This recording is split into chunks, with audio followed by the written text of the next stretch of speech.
Hello, everybody, and welcome to the Liqui Moly Pro Watercross Tour. Stop number 2 here in beautiful Sebring, Florida. Mike Young alongside Dave Arnold. Dave, how you doing today? Man, I'm so excited. Of course, this starts the road to Lake Havasu here, but it's great to be here in Sebring, Florida. A beautiful day here. Blue skies, white puffy clouds, and nothing but Florida love. You know, I'll tell you, you say the road to Lake Havasu. I actually drove from Sanibel to Lake Havasu 39 hours, so it is a long road, but we're going to get there by the end of this year. It's a long road for sure there. A lot of ups and downs I hear on that road. But I got to say, I'm excited to see. We got, looks like coming up next, the Novice Runabout 1100 limited class. We're going to be running the double moto format Saturday and Sunday for a total of 4 motos to make up a total for 1 round overall. Points will be decided, and of course, we come into a tie. Podiums will be counted, and we'll get winners out of that one. But we're at day number 1 here for round number 2 here in Sebring, Florida. And not only would we like to say special thanks to Liqui Moly, but Fuel One is actually here with us. They got some of the offshore powerboat racers down there hanging out in the pits with them, you know, from the Class 500 class and Mod V class. So I mean, it's a little surf turf, a lot of fun out here this weekend. Yeah, definitely here. Well, it looks like we're getting ready to go off with this one. The red light's flashing, waiting for it to turn green. Green is what we're looking for. Now I'm looking at rider in pole position on the outside doesn't have a holder and was actually pointing the other way right now. So they're going to go out there. They're going to try to give him a hand. And while they're doing that, just point him in the right direction. Exactly. Like I said, very special thanks to Charles Gunchard Photography, who is bringing you the live stream today, ladies and gentlemen. Whoop, whoop. Today's action being covered by Pro Rider Magazine, and we'll have CBS Sports here tomorrow. Well, it looks like the 2 insides were able to make it out there. The rider on the outside split now making the appearance to get out there on the water here. And I believe that is Tori Snyder, once again out of Bradenton, Florida, sponsored by Snyder Built Construction over there in Bradenton. Also sponsored by Monster Energy, picking him up. Well-deserved ride for that young man for sure. Of course, a second-generation racer, dad former world champion and King's Cup champion, and Tori definitely next putting his mark on the scene of watercraft racing as he screams by on that X4 hole. Looks like a spark right behind him. Once again, 1100 cc's crammed into that little fiberglass box of his. So the top 3 riders right now, all on Sea-Doos. And then you got the course marshal following them on the Yamaha. So once again, 8 races here in our first set, and we'll go to freestyle, have a little lunch break, and then we'll come back with 8 more races this afternoon. For those of you folks that are just rolling up, I'd like to welcome you out once again to round number 2 of the Liqui Moly Pro Watercross Tour. And what a beautiful day here in Sebring. Been a beautiful weekend so far, and man, what a great town. We've been to a lot of places here in town so far, Dave. And man, I'll tell you what, if I didn't live in such a beautiful area, I'd be moving down here. Oh, this is great down here, I'm telling you. Lake Jackson Landing, that's where we'll all be tonight. A good friend Jim over there. Mm-hmm. Tori Snyder starting to put a little real estate between he and second place right now. That X4 a little bit stronger than that Spark, Dave. Yeah, it looks like that's going to be Allen. Lost to wait. Now, unfortunately, the sheets that we got up here, just so you folks know that are here live, we don't have sponsors. So if you've got sponsors that you want us to put on the sheets, please come up here to announcing and see Dave or I. Yes, most definitely going to get that in there for you. Just happen to know that Tori's on that Snyder-built Monster Energy Riva Racing machine. Now tell me, Dave, what kind of lap times is Tori putting in right now? You know, we were talking about minute 6 was, I believe, our fastest time. What's Tori got that last lap? It's showing, let's see, Tori Snyder's not recording. Let's see what happens here. I don't know why he's not recording. See, the fastest time recorded was a 1:08 by Eastern Cross. Wait, then you got John Toney not showing times, just racer clock established here. This is going to be I believe, just 10 minutes, this one.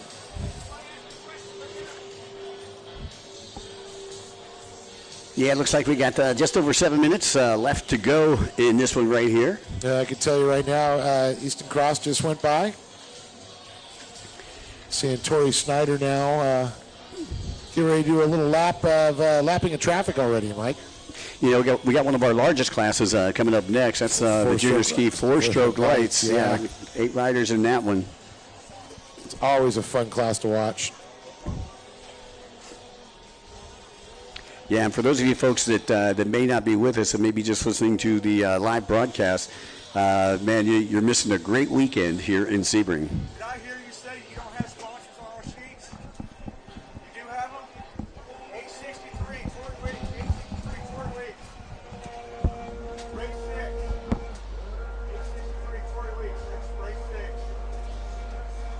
Who's your sponsor? Lakeview Watercross. All right, Alan comes across, past the wake there. That old school Sea-Doo.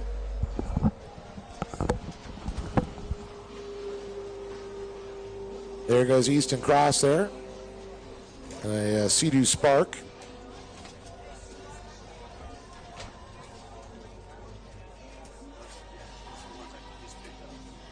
I didn't want you were. I didn't want you dropping and lifting this up. Over here.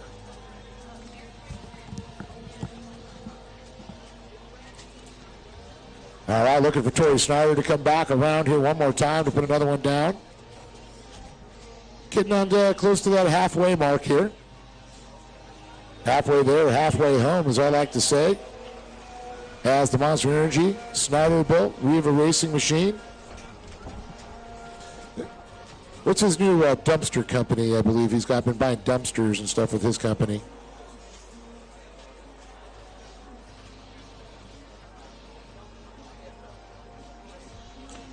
Tori kind of getting his own little business going now, Mike.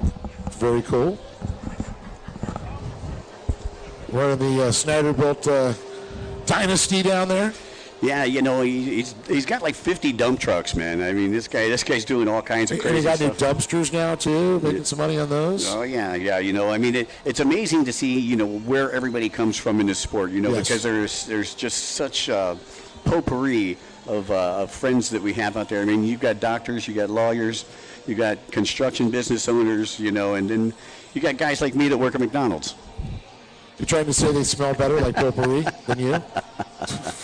You smell like old French fries, they smell like potpourri? This Runabout Limited, man. Tori Snyder turning this one into a snoozer for us. As you see Tori working over to the left-hand side of the track. And as we take a look down here, just over 4 minutes plus a lap left to go. And again, coming up next, we've got race number 5, moto number 1, which is going to be our junior ski four-stroke lights class. And I believe one of our broadcast partners is actually going to run with the junior ski lights. Kyla's going to be out there. Is she? Oh, yes, she is. She's a junior. She's junior to us. Our good friend from California. Yep. She got her fiance out here, Jeremy Keach, so that's kind of cool. He's going to come out, and he was racing at 7:10. She even brought the dog out. And the dog, yeah. Chicken nugget. Chicken. You got a real name, but everybody just calls her Chicken Nugget. And this looks like Snyder. Wicking by one more time. Yep. Through the Liqui Moly start-finish line. I really love those X4 holes. I mean, they only came with like the 800 motor back in the day, and everybody's got putting the 1100s in them. But they're literally like racing a go-kart in the water. Well, yeah. They're very responsive. It's like type horses. And those were manufactured like back in the 90s. So 97, I think, was last year. 96, 7, Yeah, 97. I had a 96. Had the old Fischetti style sheet on there. You can see Tori working along the back straightaway right now, getting past a lapped rider on the top right-hand side of the track. Pardon me, do you have any Grey Poupon on? As he goes past the hot slag decision buoy and opts to go to the outside.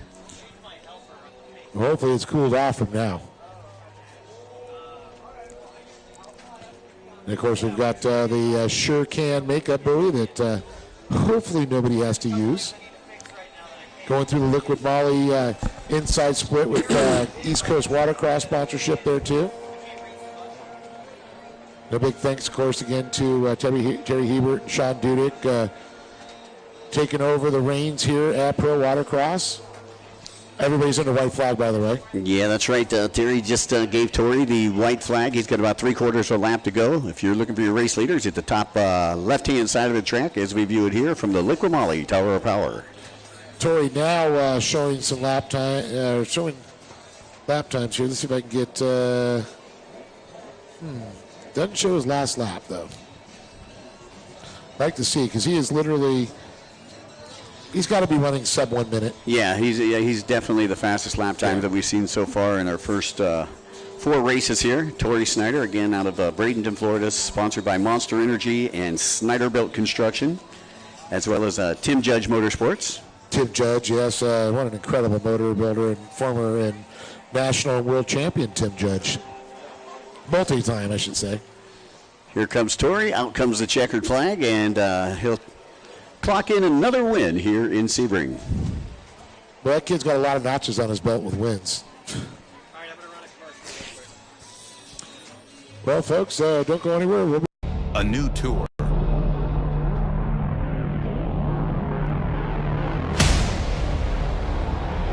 New energy.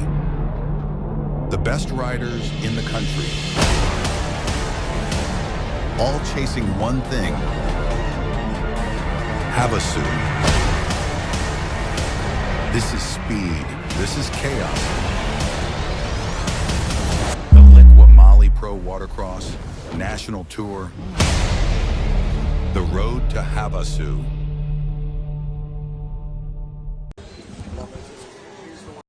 Welcome to our hometown, where charm meets adventure and smiling faces greet you at every turn. Vibrant stories line our walls and invite friendly chats with our neighbors. Here, every sip, every bite offers an opportunity for cherished memories and beckons you to return again and again. That's what hometown is, and we'd love to show you around ours. Sebring, Avon Park, Lake Placid. 3 communities, endless possibilities.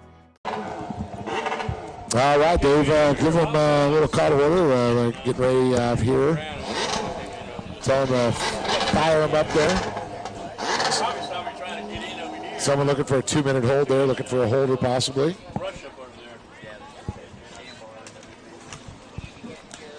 Looks like we got the 595 of Sebastian Wilcox, a.k.a. Seb.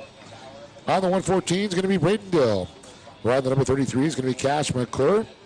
Followed by Ryan Short Stroke Stevens, who made that 2-stroke jump to the 4-stroke now in the 220. Jax Rose is going to be in the 995. Our buddy Ben Dressel down there in the 380. Kyler DeRoasters on the number 710. And the 23 is going to be Cameron Spooners. Little Spoon Dog.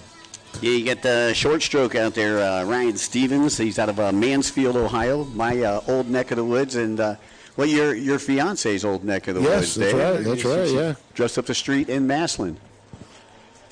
I just don't want to see short stroke have to do the backstroke to get back.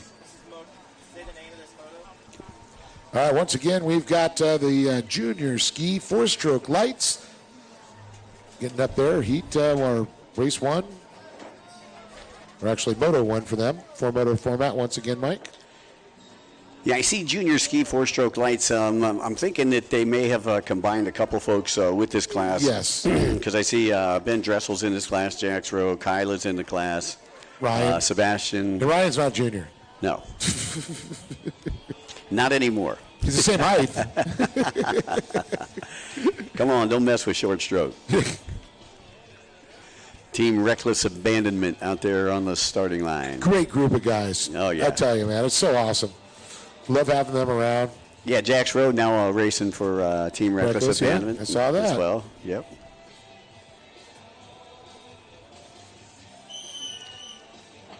Our broadcast partner, Kyla DeRosiers, could be starting with the pink ski on the outside of the inside pole.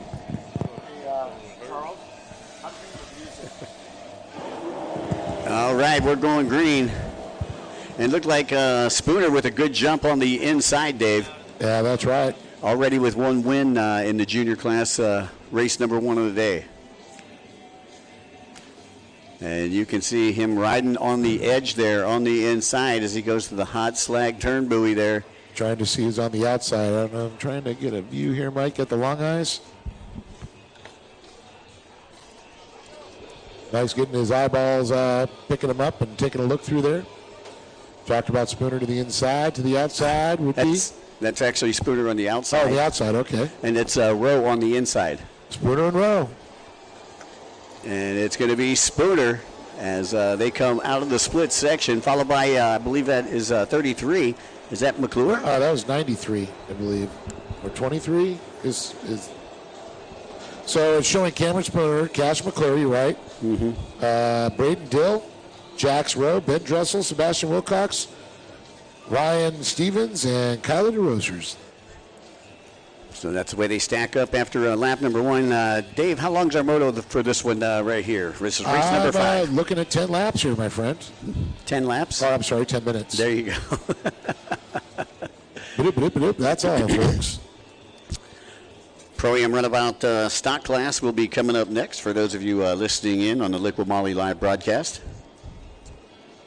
We're just past, 12:25 right now, roughly, I think.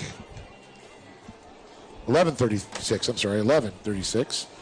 Well, I also remind we've got Sue Pig Barbecue here in the house on the property, and, of course, snow cones. Grab some barbecue and get the kiddies a little snow cone for dessert as Spooner goes by. Oh, we got a little change there, Mike. Yeah, Rowe was able to get past McClure in the split section, so Jax Rowe moving up into second. Cash McClure back to third, sponsored by McClure Racing. Dill back in fourth. And look at the battle for fifth right now. They are rail to rail. Ben Dressel winning that battle. That's right. Him and Sebastian Wilcox are going on there. You know, Wilcox has been involved with a few battles today already. His second time out here already. Yeah, another father-son team. Yep. Kelly and Sebastian both racing this weekend. Straight out of New Hampshire, I believe? New Hampshire. New Hampshire. Forget about it. At the land of live free or die. So Spooner working the outside split right now. And again, for those of you who may be watching on from your TV screen or your computer screen at home, the outside split are the orange and the yellow can buoys, and the inside split are the green and blue tetrahedron, the triangular shaped buoys. Look at you using fancy terms. Hey, I went to school in Ohio. And? Yeah, well, for me to spit out a 4-syllable word it actually hurts. Look at this battle right here down the front straightaway between Dill and Wilcox. Dill going to have the inside. Oh, and gives it up to Wilcox over here as they head on to the top left-hand side of the track. And they were rail to rail right there. Oh, man, talking about railing it for sure. Good racing action. Looks like we got a battle in the back there with Ryan Shortstroke Stevens and Kyler DeRosers. Oh, and Shortstroke does the backstroke. Uh-oh. Yeah, you're not going to get a gold medal for that. So, again, we got a rider down right here after the Moly. I think he's standing up. He can walk to his ski. Well, the marshals are coming over to assist either way as Spooner getting ready to come by the yard sale. And that's our leader one more time that Mike's mentioning there, Cameron Spooner. So we got some dirty laundry out there on the track. Yellow flags are out. We'll get Short Stroke back to his machine. Doesn't appear like there's any injuries or anything like that. He just got to get rebooted, and we're going to keep that yellow flag out there for caution. I just don't know why he didn't run over there. He was like only waist high in the water. He's probably afraid of kicking a swamp puppy. Yeah, he's from Ohio, and they don't have them swamp puppies up there. Not in Mansfield. Not in Mansfield. Well, Braden Dill just went by there with Ben Dressel in tow. Ben battling there. Ben, I'll tell you, it was great to see him out in Havasu the first time, and, very impressive young racer.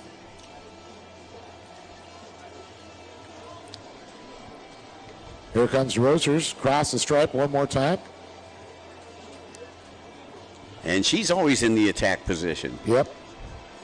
Did a little yoga for everybody this morning. Got everybody stretched out. Ready Doing to that the riders jet meeting. pump fit. That's right. Kyle on the Unlimited Sure Can special. With the Misadventure clothing line. Don't forget to pick up your Sure Can today and go fill it up with some Fuel One.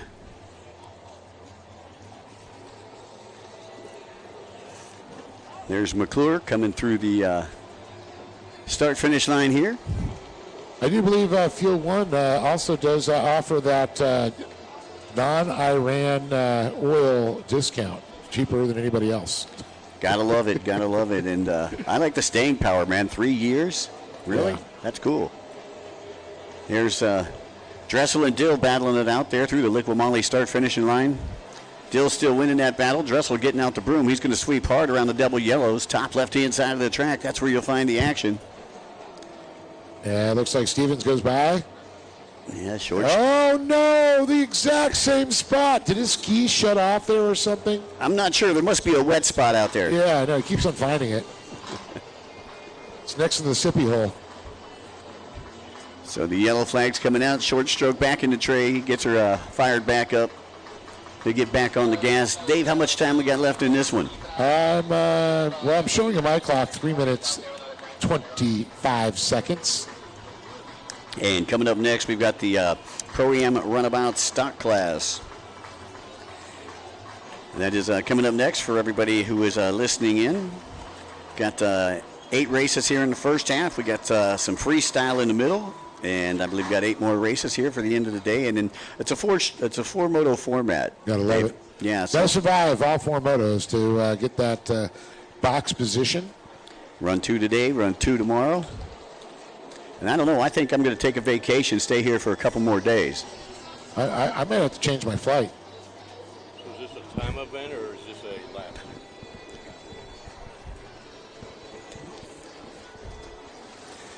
I'm looking at Dressel trying to work on Dill here on the top left-hand side of the track. That's probably one of the best battles we got going on the track right now.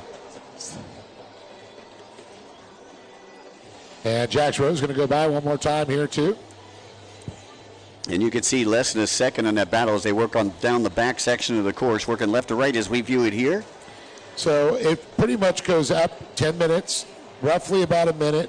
So they're going to do around 10 to 11 laps, most of the racers out here. Yeah, his lap time's running just over a minute.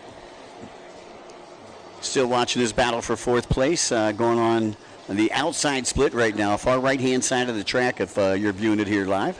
Seb still battling back there with Braden. Seb, Wilcox, and Dill.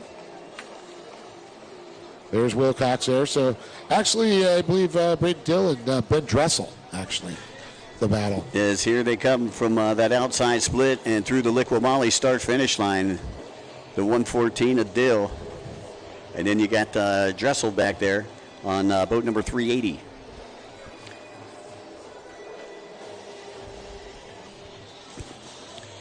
But meanwhile, it's been the Cameron Spooner show. Yes. Yeah. Cameron's just on a whole other level right now. Well, he's lapped all the way up to 5th place because he's right behind Dressel right now, who's battling it out with Dill on the back section of the track.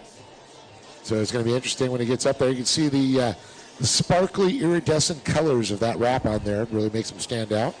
Iridium. Iridium. There you go. Another big word for you.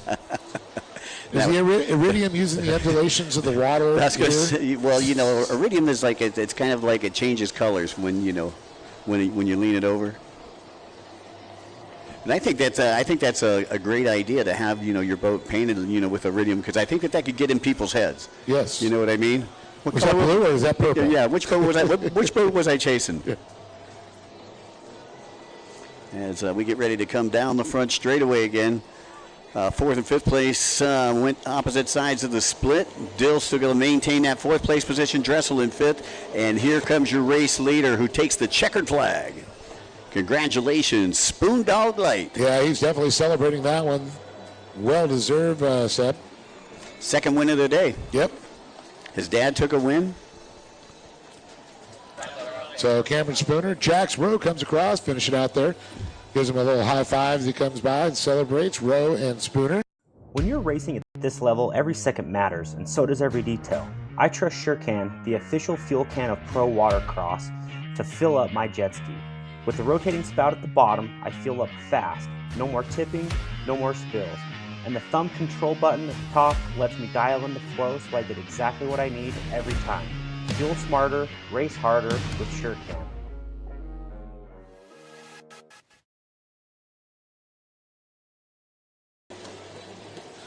A little battle there to the end with Kyle DeRoasters. So it's going to be Wilcox.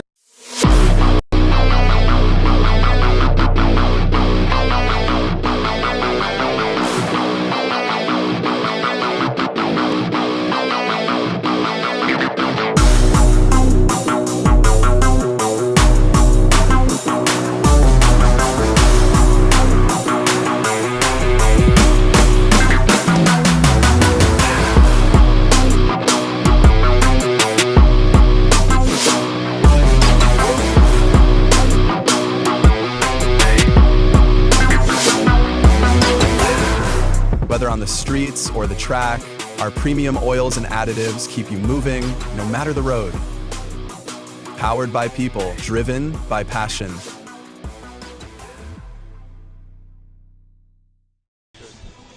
Did I win yet? I haven't seen the 777 boat out there in a while. 777s, that's right. We're looking for those 777s to be back out there. The rainbow colors. Right. Remember, you used to have the orange and yellow with the trimmed in black back in the day. The Whammer Jammer. Well, I want to see the Polaris with the two holes, with the TV. And this guy, always an innovator, never an imitator. Oh, has they got a whammer hole? We used to say. The Whammer Jet. Yeah, whammer jet. I remember. So we got the runabouts coming up next, Dave. Yes, sir. The Pro-Am runabout stock class. We've got 5 riders out there. Snyder, got to be one of the favorites out there on boat number 110. Torrey Snyder out of Bradenton, Florida. Marcio Bendetti, who's been racing a lot of the endurance stuff, just coming off an injury. Glad to see him back out here. He's out of Orlando by way of Brazil. Then you got Bobby Cardone coming from another injury, getting over it. Another injury, yeah. He just got over an injury. Troy Weeks is going to be out there on 863, and you got Jeff Cross on boat number 87. So 5 riders out here in the Runabout Pro class.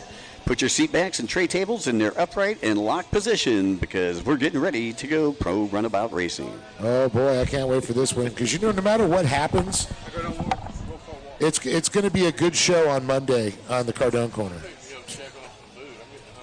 you go. Check out that barbecue. Big barbecue. Oh. Aren't they supposed to be bringing you lunch over here today or what? Yeah. Oh, yeah. Jimmy will be here. Well, the fires have been lit here. They can see the boats getting started up there. Cardone, he's in lock, cocked, and ready to rock position there. As well as Troy Weeks. We can see him already. Marcio Bendetti right next to Cardone on the outside. There you go, the official call to the order. Yeah, Bendetti sitting in pole position right now on the inside, and it's Snyder on the outside. Snyder with the elbows up, man. He's in the attack position. He's ready to go. Already with a win in the 1100 runabout limited class. Whoa, whoa, whoa, whoa. That's the wrong way. Don't point that way. Yeah, Bendetti getting a little sideways there. They're creeping up. And marshals don't like what they're saying, so they're calling them back. They're telling them, hey, you guys got to back up just a little bit. As we are set to take off here, this is race number 6, moto number 1 of the Pro-Am runabout stock class. And Snyder looks like he's going to get it on the outside here. Looked like Cardone on the inside. Yep. Oh, is that Bendetti? Nope, it's going to be Cardone. It's going to be Cardone on the inside. Cardone with the whole shot to the inside, Snyder to the outside.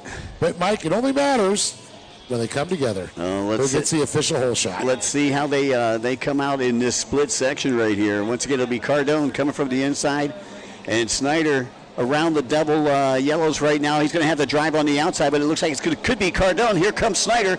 Snyder going to pull up right beside him, side by side, rail-to-rail racing. And it's going to be Bobby Cardone with the whole shot there. Snyder's going to tuck in right behind him. Bendetti settles in that third place position. So those are your top 3 here on lap number 1, Dave. and an exciting lap number 1 here in our Pro-Am Runabout stock class. So it showed in my dummy scoring as Torrey Snyder got him coming across where the stripe was, but physically I'm looking at Bobby Cardone literally starting to check out. Yeah, Cardone working the top right-hand side of the track around the hot slag decision buoy. And it looks like they're 1, 2, and 3 all going to the outside. So then outside looking a little, that's kind of been the favorite here so far here this morning. I know that the inside a little more tighter, a little more technical, but for these big wide body 4-stroke boats, they're going to the outside, taking that. And what I really like, I'm watching Snyder. You can see the pump wash behind Cardone. Snyder is just outside that whitewash. Staying out of that aerated water. Yeah. Water and bubbles don't make traction. It's like hitting an ice patch. So only about 2.5 seconds separate first and second, as you can see the gap between first and second down the back straightaway right now. Cardone at that hot slag decision buoy looks like he's going to the outside. Snyder goes to the inside. Well, I'm just going to let you know right now, 54 seconds there for Bobby Cardone. Fastest lap that we've seen so far this weekend. Or they got him officially in here as Robert Cardone. We'll call him Robbie for short. Robbie. So Robbie Bobby, he is from Florida. Right. Cardone coming from that outside split. Snyder coming from the inside. Not really losing too much time right there. No. Still about a 2.5 second gap between first and second. Bendetti staying right there in third, waiting for a slip, trip, or a bobble from 1 and 2. I got to tell you, boy, it's going to be a good show on Monday. He whole shot at Torrey Snyder. You know that he's going to hear about it. Well, maybe you could have Torrey on as a special guest. Yes. that would be pretty funny. Junior Sports Spec race number 7 is coming up next.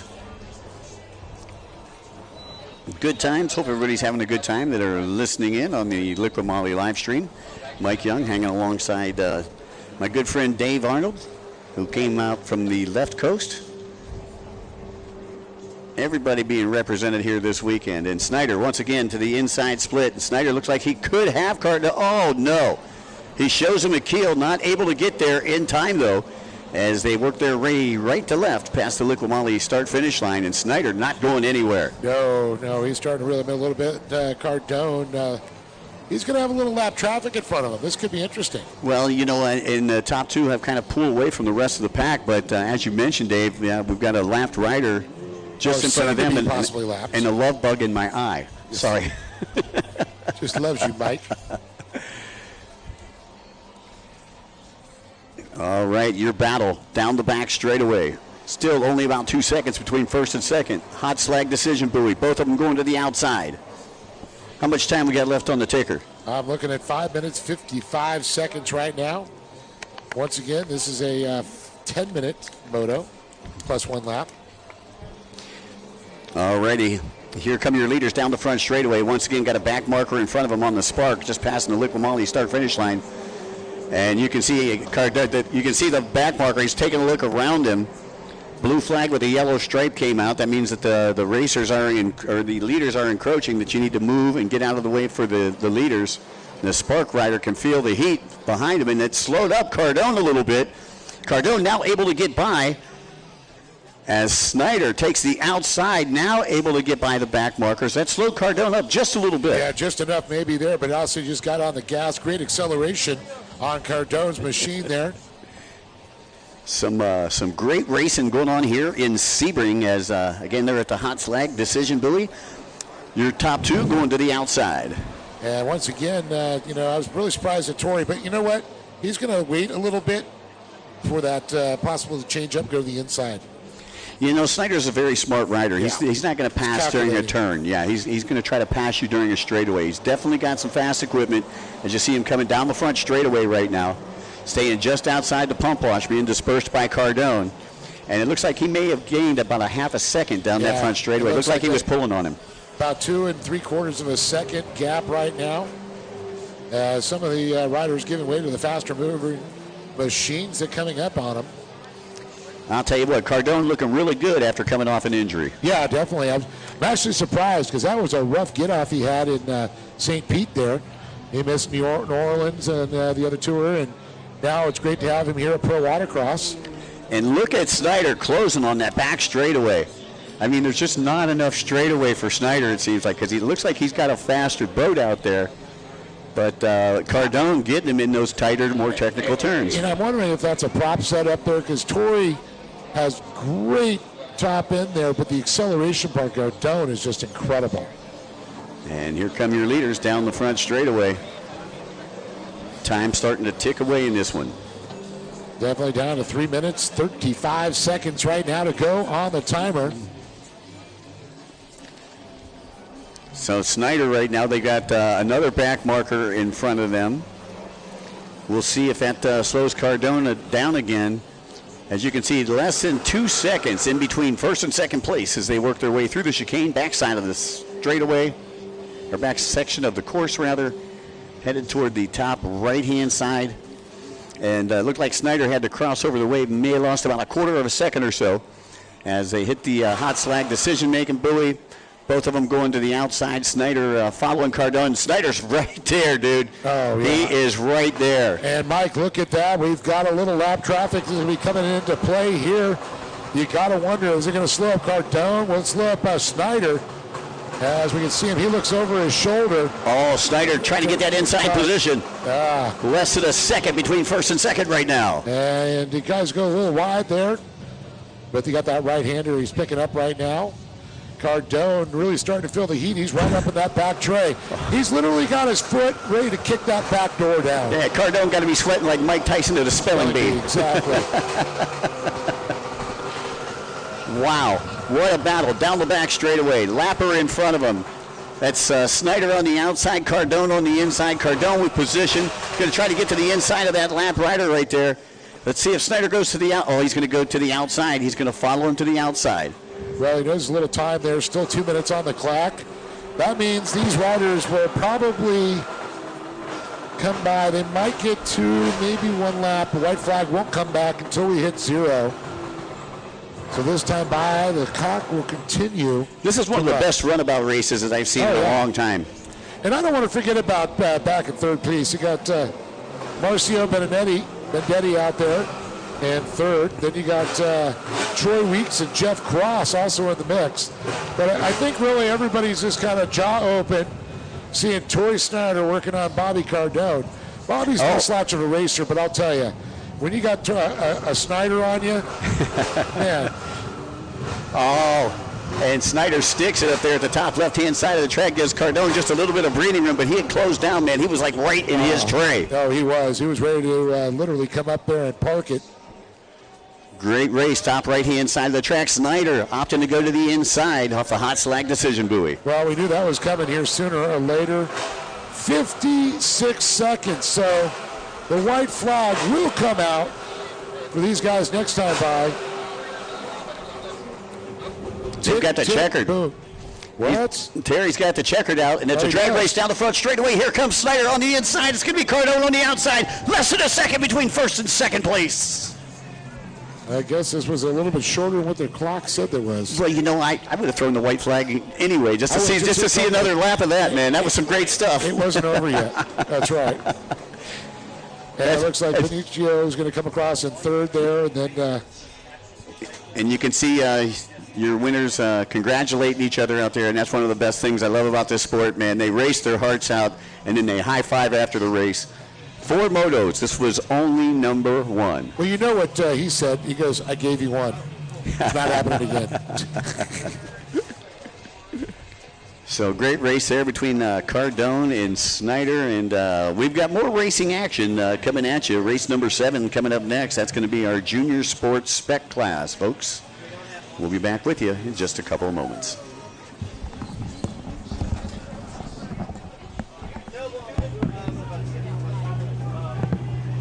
Hit the restroom real quick.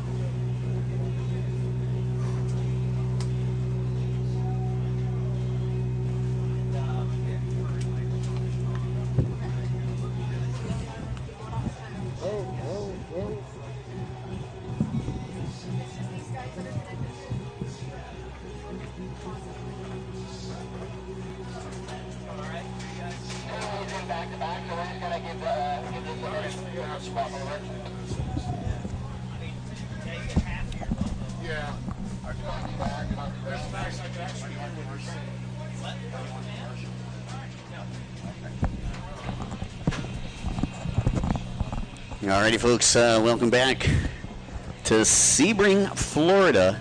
Boy, I'll tell you, that last race is going to be hard to beat, man. We got a junior sports spec coming up next. I believe this is another combined class. We've got boat number 33, Cash McClure. Boat number 11, Bryson Dill. 995 is Jax Rowe. 55 is Kirsten Hasty. Boat number 110, Tori Snyder, riding back to back to back, so they're giving him a chance to take a breather real quick down on line. Tyler Reardon be on boat number 118, and Braden Dill on boat number 14. This is race number 7, junior sports spec class. And for those of you folks listening in on the Liqui Moly live broadcast, the ProAm Ski GP will be coming up on race number 8. I know a lot of people have been waiting for that GP class. Got, I believe, 10 riders in the GP class. Going to be a pretty good race, but we've got our junior sport riders coming up next. I would have to say Snyder and Rowe probably with a little advantage here in this one.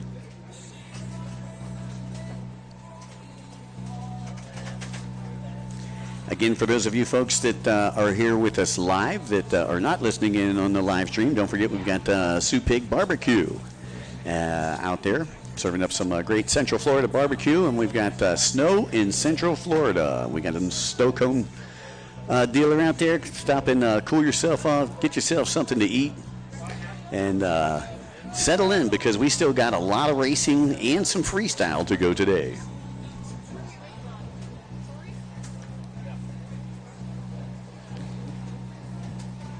So Snyder, after the reboot and one heck of a race, that last race, trying to work his way back up to the starting line.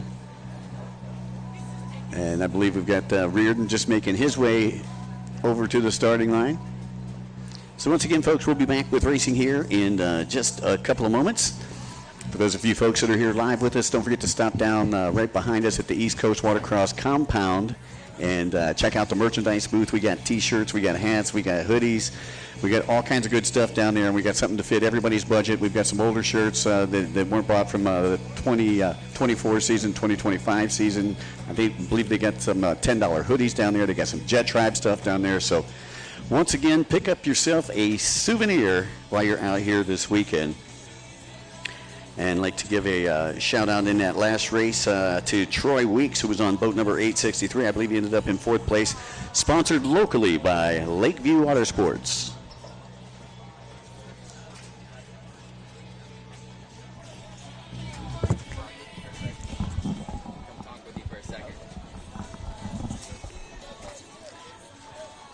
All right, so I got a new co-announcer up here. What's happening, Jeremy? How you doing, buddy? What's going on? Doing good. Just enjoying the races, having some fun out here. Looks like we got a couple of good motos coming up. Yeah. You know, so you come from the motocross scene, pro motocrosser. You know, what's it like making a transfer over to the water?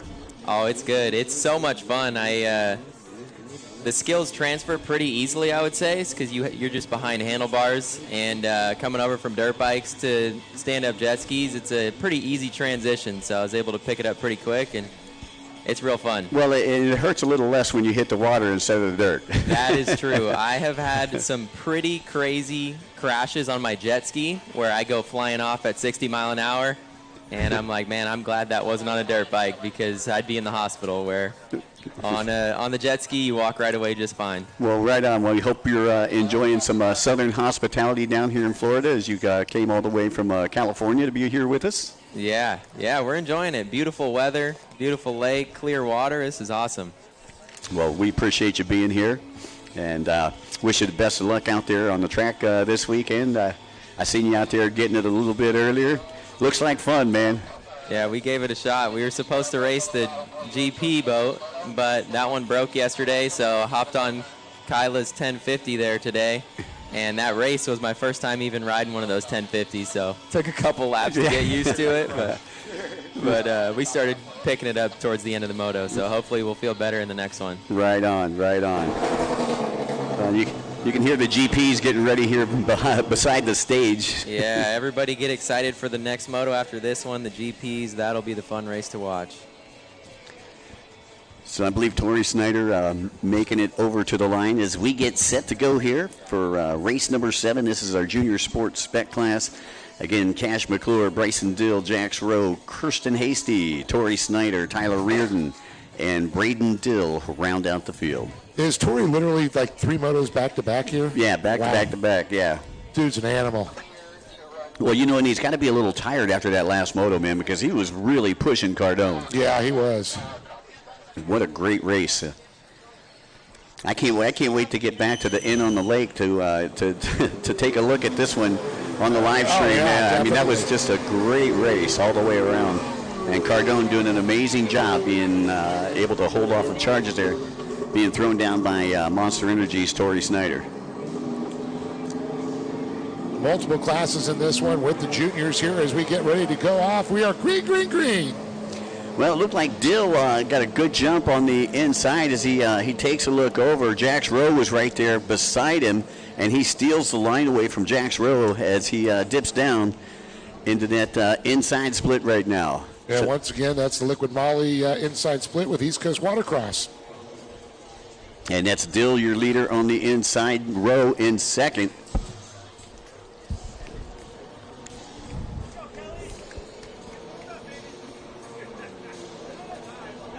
Mike's got the long eyes out to get more positions here. What do you got there? I believe that's Kirsten Hasty on the outside. Okay, I see Kirsten there. She's on the double nickel, the 55. Right, so but Dill's going to grab the hole shot, followed by Rowe. Hasty going to settle in at third. And look at this, though. Hasty really just motored right up the inside into third place. And I believe that's Snyder in fourth. Yep. So obviously he's a little bit tired. He's got to be a little winded, man. I'm winded for him. I broke a hip watching him in the last race. That's right. Someone needs to bring the oxygen bottle up here for Mikey. I'm telling you. As we get ready to work our way down that back straightaway, you can see Rowe trying to close in on Dill. Dill got a little weight advantage on Rowe. Keeping that boat hooked up. And let's see, it looks like Dill going to opt to go to that outside split as he makes a decision there at the hot slag decision buoy. So far, the top 3 have gone there, and Snyder, he's going to split off to go the inside split there, use those Liquid Moly tetrahedrons.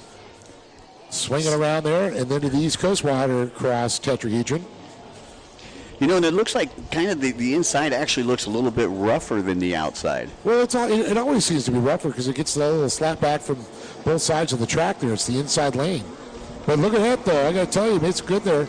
Good ground up there. Braden Dill goes by Jax Rowe. Yeah, and Snyder overtook the third place position from Hasty coming out of the split. Hasty back to fourth. Yeah, Hasty there, boy.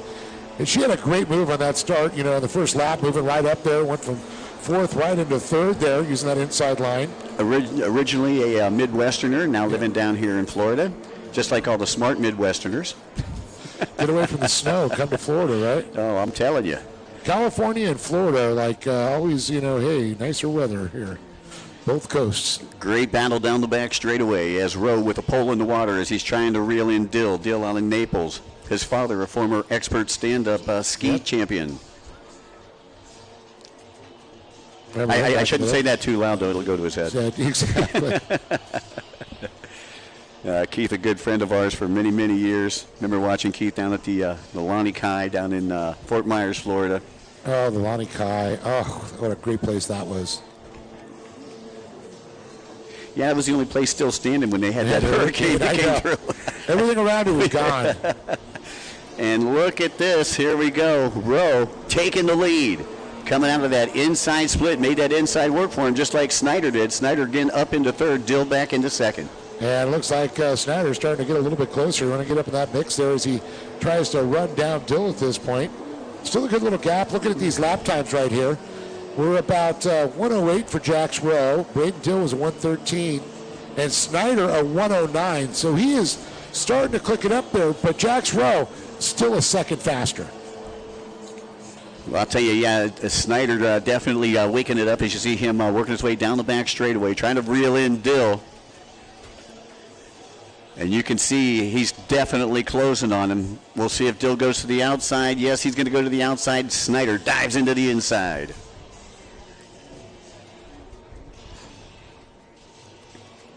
So we'll see if Snyder can pick up that position. Jack's row. I used to say Kevin Rowe all the time because his dad used to race too. Like so many father-son combos here. And here comes Rowe from that outside split. And look at Snyder. Snyder going to try to steal that line away. Takes a look over at Dill. Dill's going to have the drive coming from the outside. Snyder stealing that line from Dill. So Snyder moves into second. Nice move there by Torrey Snyder, the Bradenton resident, again sponsored by Monster Energy, Snyder Built Construction, and Tim Judge Racing.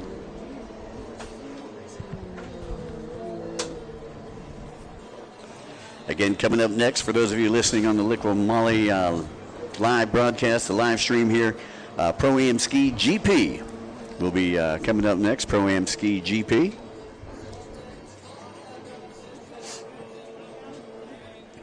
Jax Rowe from Ooltewah, Tennessee, working the outside split. Snyder dives to the inside once again. We'll see if he can pick up some more time. Jax went in about 3 seconds before Snyder.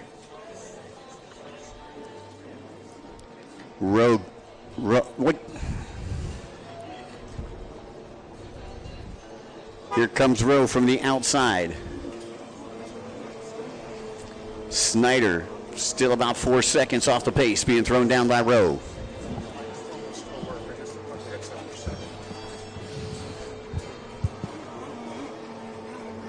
Dill still in third, boat number 14, sponsored by Dill Racing.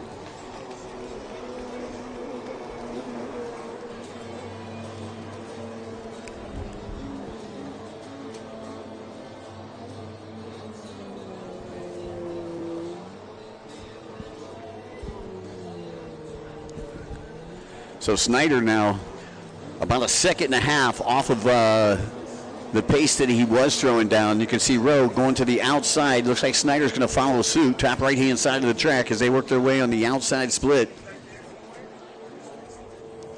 Again, I'd like to say a special thanks to all of our good friends from Fuel One who are here with us this weekend. Our official fuel here of the Liqui Moly Pro Watercross Tour. You're watching round number 2. Rowe comes down the front straightaway. Still about 4 seconds ahead of Snyder as they work their way up to the top of the left-hand side of the track and around the big sweeper through the chicane. So the gap between first and second right now about 4 seconds. The gap between second and third about 8 seconds.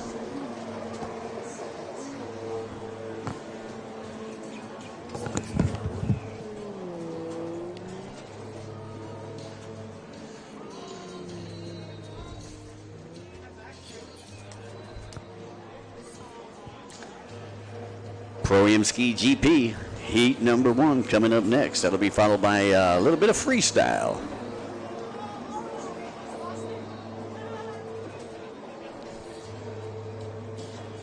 And taking a look down here, I noticed a couple of these freestylers, but one of them's a closed course racer. So he might be doing some old school freestyle, some flatwater freestyle. Those of you folks who may be listening in might be freestyle fans. Tricks ain't for kids anymore.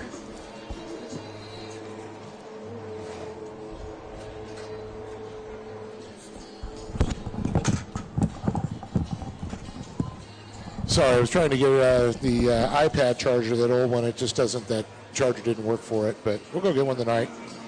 Trying to keep up on our live timing and scoring for everybody. You could also go to, I believe, Watercraft live timing.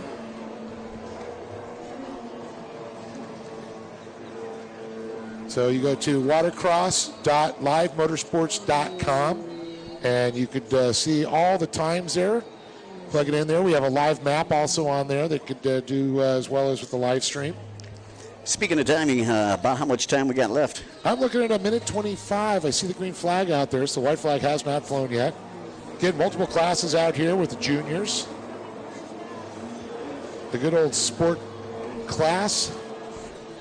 I see Dill now being pressured by Tyler Reardon over here. That's your battle for third on the left-hand side of the track. And here come your leaders. Your leaders have lapped all the way up to fourth at this point as they work their way through the Liqui Moly start-finish line.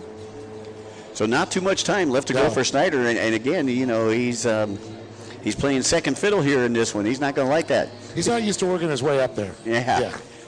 Started out in fourth, has worked his way to second. Yep.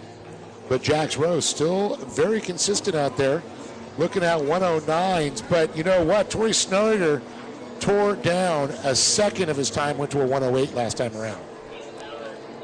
Well, he still needs about 3 more seconds, and is there enough time left on the clock for him to attain that? I think the white flag should be coming out this next time by.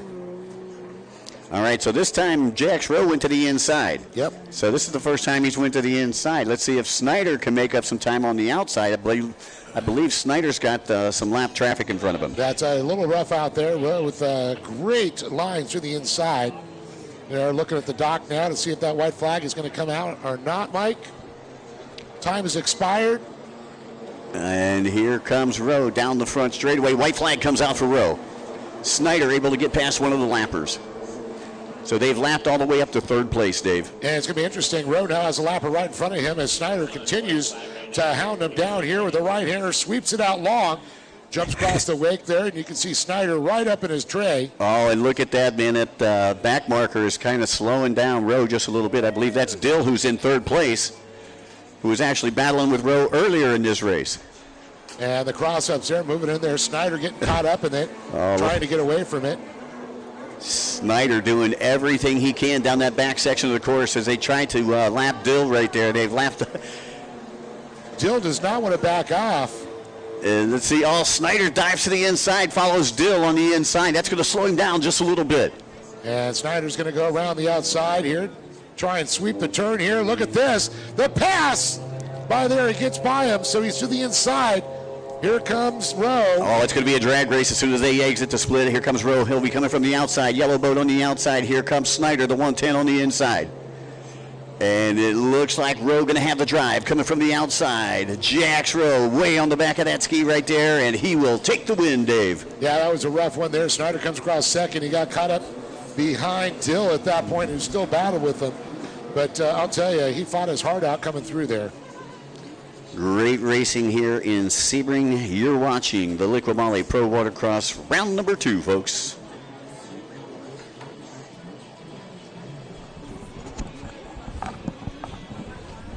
All right, looks like we got some flash skis guys coming up here. ProAm Ski GP, Mike. Next on the docket here. Looks like we're going to have Kelly Wilcox, Charles Ginshard, Sean Dudek, Speedy, David Cabrera, Braden 7. We've got Christopher Landis, Eric Mead, Medlin, and looks like Isabella Parker and Thomas Lambert. My money's on Isabella Parker. Oh, yeah.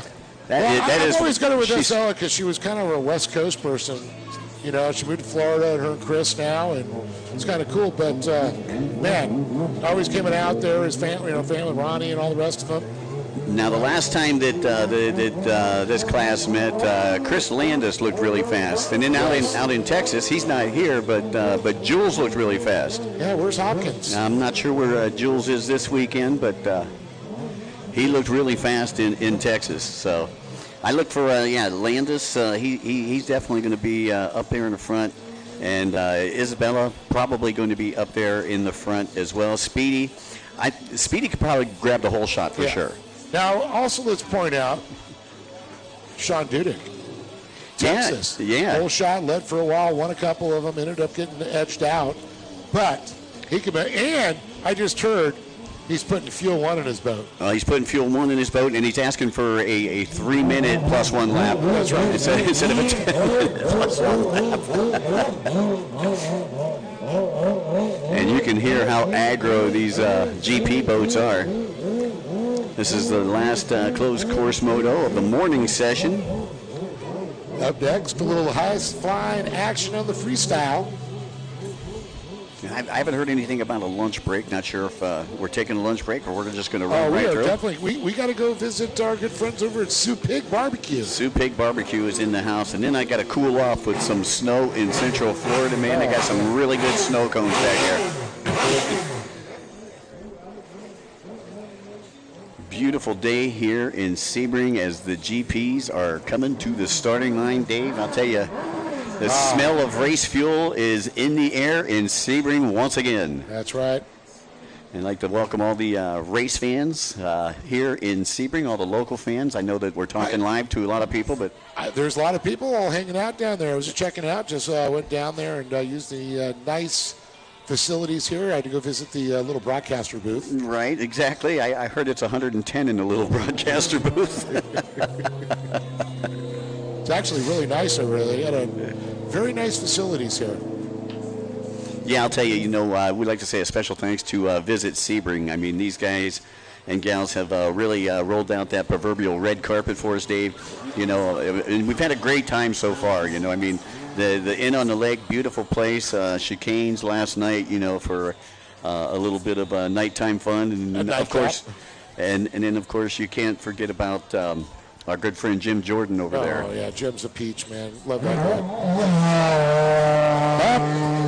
Charles getting shards here. Yeah, he's the guy that's normally up here running the camera, and I think that's why he's got the loudest boat, because the camera always follows the loudest boat. That's right. Kyla's over there. Yep, that's kind of right, Mike. And Charles out of New Orleans area. What is it, Mansfield or something? Louisiana. Yeah. Just outside. Yeah, he brought the beignets this morning. Oh, don't tease me with that. I love myself a good beignet from Cafe Du Monde. Yeah, downtown New Orleans. We're going to do some jambalaya a little later on. Oh.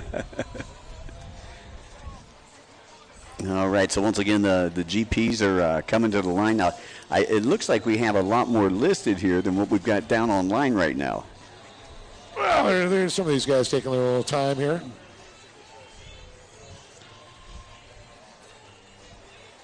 Well, still waiting for Dudek to get in the water. Where's Speedy? They warming the boats off to the right? Yeah, we got a couple of GP boats going in the water right now, right here beside the Liqui Moly Tower of Power. These are, okay, let's just call a spade a spade. This are 4-cylinder, 1,500 cc Kawasaki-powered machines. It's like a car motor shoved into a carbon fiber and fiberglass holes. And when you think about it, the horsepower, they're pumping out over 300 horsepower out of these things. Yeah. Stock, they come 160. So those little tuner guys with the 4-cylinder cars who whip out the laptop? Same thing with these. And I'll tell you. And all the little Motex and, the different fuel pumps they put into, the exhaust routings and, eliminating of water boxes, which you could hear with Charles. Yes, you can. That skis the Rougarou. Straight out of New Orleans.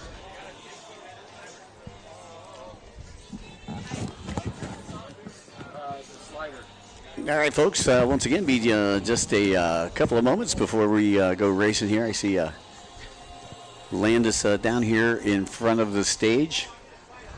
They're still putting a couple of the boats in over here on the ramp. So once again, folks, we'll be back in just a couple of seconds. Yeah, Kelly Wilcox getting put on the water. We have our pit reporter, Kyla. Can you hear us? Yes, I can. And How we can guys hear you. doing? Doing excellent. They knew that the race was Good, man. Who do you think has this whole shot in the bag? Ooh. The guy that makes it first to the buoy. I'm going to teach you something about this in broadcasting. Never, ever pick a horse in the race, because you're always going to look like a fool. We know in our minds who's going to be fast. Yeah. And Mike had mentioned Landis is going to be a quick one out there. Absolutely. But Sean in Texas. Isabella's going to be right on him. Isabella Parker's so fast. She is. She rocked the West Coast with us a while, went out of Reno, the Reno Sparks area. She sure did. She raced a Blaster, Yep. 1500, everything. Just about everything. Her family's still racing with us on the West Coast out there, too. So it's pretty awesome. Good people. I met them on the beach one day at Body, and they were so kind and helpful for me. Oh, was just awesome. love them. Come on, let's just say it. Everybody in our sport we absolutely love. That's the best thing about Yeah. this is really everyone is so helpful. There's no one that's like super intimidating or mean. Everyone's got a smile on their face. It's just a day at the beach at the end of the day. Exactly. And you need a part. If they got it, they'll let you use it. Absolutely. Love that. I see Kelly Wilcox getting his commander in the water. We got Fast Power Sports. Seeing a bullet bone down there. Sean Dudek's on the water. That is our race director. Getting his feet wet. Getting his bearings back. I don't think he's ridden that ski since the last race. Yeah, Kelly is down there as well. Of course, they're out of New Hampshire, and I'm sure the weather, they'd have to really chip the ice out of the pond to go ride. I think they just stalled out.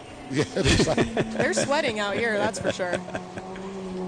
well, you can tell by their New Hampshire tans. They're not used to this. That's right. I see red people. They look like a white hot flash earlier. Yeah, they take a couple coats of sunscreen and they're good to go. See, that's the problem, though. They don't put the sunscreen on. They think, oh, okay, I'm in Florida. I'm going to get that Savage tan, so I'm going to throw oil on me. No, they do it like cologne. You spray it right in front of you and you walk through it. There you go. Just a little bit for flavor. Smell. That's the worst when you get it in your mouth, though, and somebody does that. The worst is actually when you get it in the eyes. If you put sunscreen on your face and race a jet ski, And you fall sweat, in and or it sweat, starts goes going straight down. to your eyes, and then you're riding blind. I didn't realize I had not had put it on there, but when I put my goggles on one time when I was wet still, it came onto my goggles. So when I moved my goggles, it had enough water where it dripped right into my eyes. Oh, That direct was, hit. I was like, okay, I'll never do that again. Nope, that's a one-time thing. Yeah. Don't. I was advised that at my very first race, a girl caught me putting sunscreen on my face and came over and said, no, you can't be doing that. Oh, You yeah. have to take that off right now. I know you're trying to be good, but you're going to be blind in 5 minutes. Did she lick the rag and then rub your face? No, but she was very sweet to help me out with that. That was Like Mom used to do when you got chocolate in your face? It was Mackenzie Scheck-Snyder. Oh, Mackenzie. Yeah, such a sweet girl. That makes sense.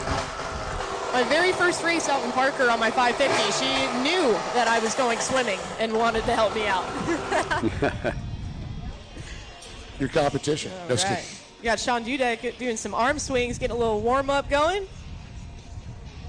He's ready. Yeah, Sean, another one coming off of an injury. Yeah, he had neck surgery. Yeah. Did very good when we were back there in Spring, Texas in round number 1. Never former pro motocrosser turned watercraft racer. Found out the water is softer when you fall. You tend to bend more. In moto, you brake. Jet skis, if you're flexible, you can bend and you'll be okay. I don't know. I've had body parts go in positions that they're not meant to go into, and it does hurt still. Well, if you stretch really good, you'll snap right back. I didn't know I could scratch over my back with my arm, my left ankle. I did a beautiful scorpion that turned into a lawn chair across the finish line at World Finals last year. After crossing the finish line, it was very impressive. See, you guys keep talking about these fast boats and everything like that, but when you get a little older, you buy your boats based on cooler space, not speed. And cup holders. And cup holders and stereo, right, yeah. All right, the red light's flashing. Here we go, waiting for the green light to pop into a picture. It looked like Cabrera getting started just a little bit late. Looks like we got a 2-minute hold on the line. Saw our rider throw an arm up. Let's see what's going down. Oh, I can see the mud kicking up there. It is shallow up there, just above the knees, but actually perfect starting spot. So we got Kelly Wilcox. We've got Charles Ginchard, Sean Dudek, David Cabrera, Braden Sebring. We've got Christopher Landis, Eric Mint. We got Isabella Parker and Thomas Lampert. Parker with a good jump on the inside. Let's see if she can make it stick. You saw that one. Oh, she had to cross over a wake right there. I'm not sure if that was Landis she was pitted right next to, but you can see they're side by side as they go into turn number 1. Well, that might be an interesting ride home tonight, those two. And look at this battle going on through the inside split right there. I believe that was Landis that took a big slip through there. Let's see on the inside and outside.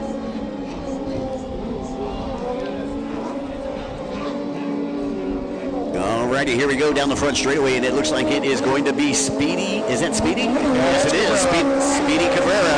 And here comes Landis. And who's he battling with, Mike? I believe that. That's Eric Medlin.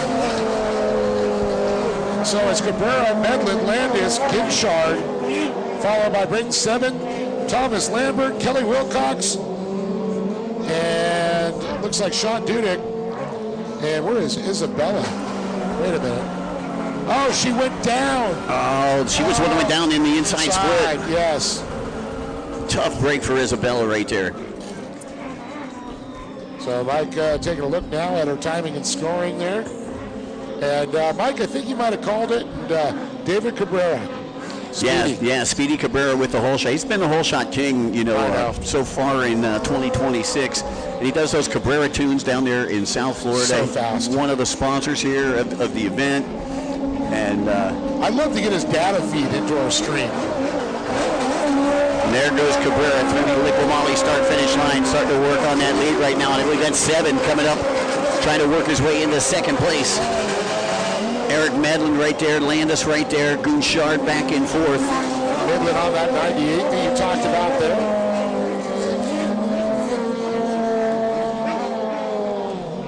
So we're talking motors approaching 300 horsepower in this class, Mike. And a boat that weighs less than 300 pounds. And look at Cabrera starting to stretch out that lead now over second place as he works his way onto the top right-hand side of the track. He's going to the outside split right here. Once again, for those of you who may just be tuning in, the outside split is comprised of the red and yellow can buoys out there, and then the green and blue tetrahedrons are the inside split. So if you hear us referring to inside and outside, that's what we're talking about, folks. And here we go. Down the front straightaway. And it is Cabrera in the attack mode. 15 minutes plus a lap for those of you listening in. And Medlin and Landis battling it out for that second place. That's probably your best battle on the track right now, the battle for second place as they work their way around the double yellows, top left-hand side of the track. Landis right there in Medlin's back pocket. And Mike, I can tell you right now, when you start battling with somebody, you get off pace, your race pace changes. That's the biggest thing. Well, and you got to have the mental capacity to handle it. You know, I mean, you can feel the heat. You can feel the heat. Well, like I said, you're right. You're right. I agree 100%. You know, you can't let him get in your head, even though he's right there. And like in motocross, they show him a wheel on the berm turns. They show him a keel here when they come out of the splits. And it can slow you a little bit down if you are chasing somebody like Cabrera. You don't have that same speed as we see Dudek just comes by one more time here. And I can hear Cabrera coming around again. Boy, that thing is loud. Yeah, Speedy already coming up to the back of the pack right now. And we'll see how they get out of this lap traffic. Here's your battle for second, coming through the Liqui Moly start-finish line. And it looks like Landis had it. Medlin had the drive from the outside. He's going to try to stick it in there. And does, but Landis holds his line all the way through it. And Dave, there's got to be a lot of trust right there. Oh, most definitely a lot of trust there. Landon there goes to the inside. Takes that next line right away from Landis. Landis still charging hard at this point. As we go back up front, you can see Cabrera. Cabrera just walking away from what I believe Miramar, Florida is where he hails from. And Cabrera, used to be a former broadcaster with Telemundo. Yes. One of our buddies. Did he yell, goal?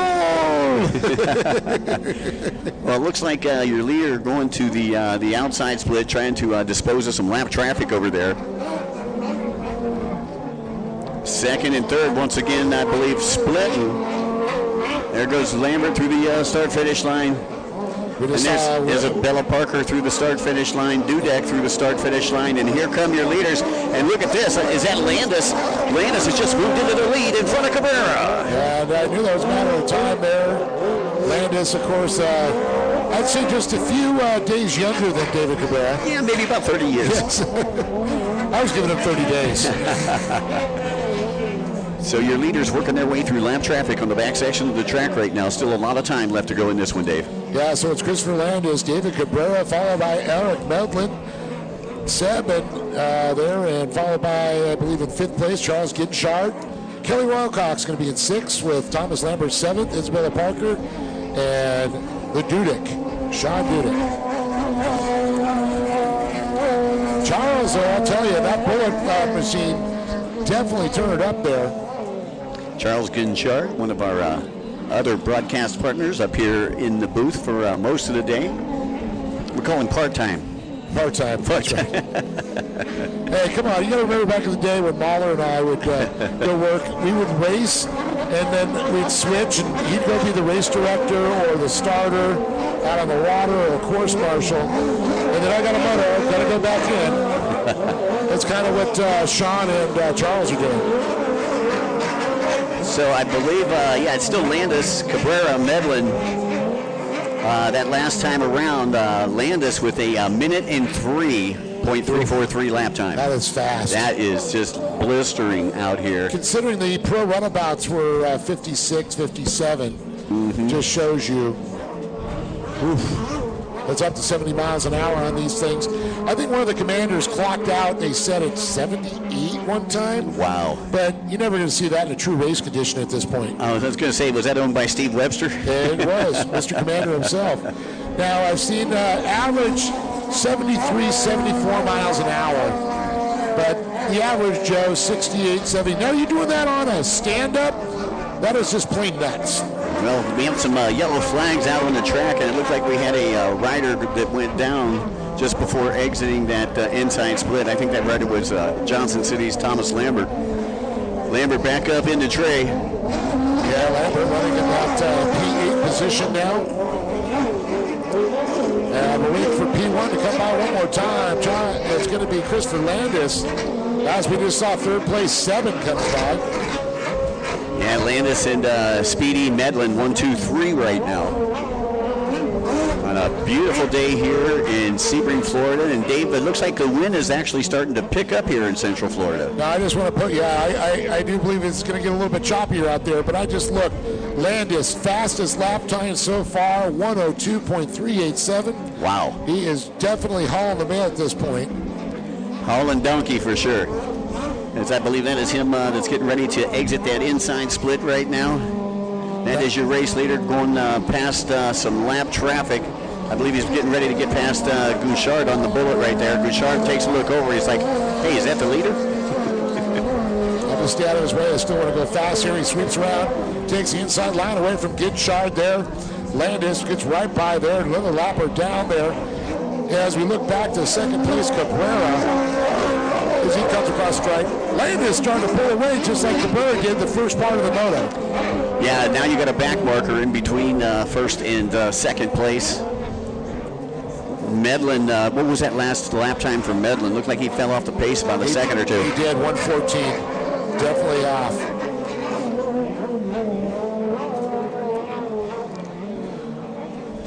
So I'm looking at the gap right now between Landis and Cabrera is 15 seconds.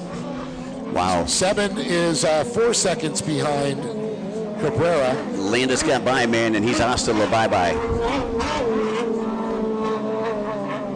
Great ride there for Landis.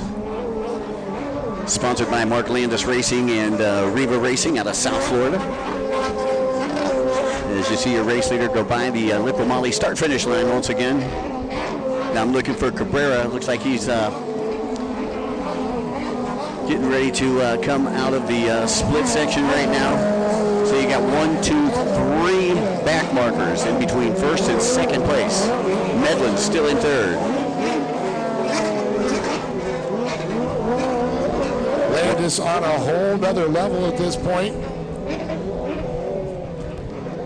Again, I'd like to say a special thanks to all you race fans here in Sebring for coming out to round number 2 of the Liqui Moly Pro Watercross Tour, brought to you by Fuel One. And of course, all our great friends at Visit Sebring. And boy, we've been visiting a lot of places here in Sebring, man. Remind me, I got to get some gas. That's right. I think we might know somebody. There we go. Fuel One. Do you have? Since it's got 93 octane, we can put that in the mini mom van. We can put that in the soccer mom van. Yeah.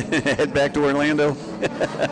We might get there quicker. And Landis comes by one more time across the stripe. Landis turning another quick one, a little bit slower than the last one. There's 106. 104 still his fastest time. How much time we got? How much time we got left? I'm looking right now. This is the 15-minute moto. Is 4 minutes, 30 seconds to go officially. So 2/3 the way through this one.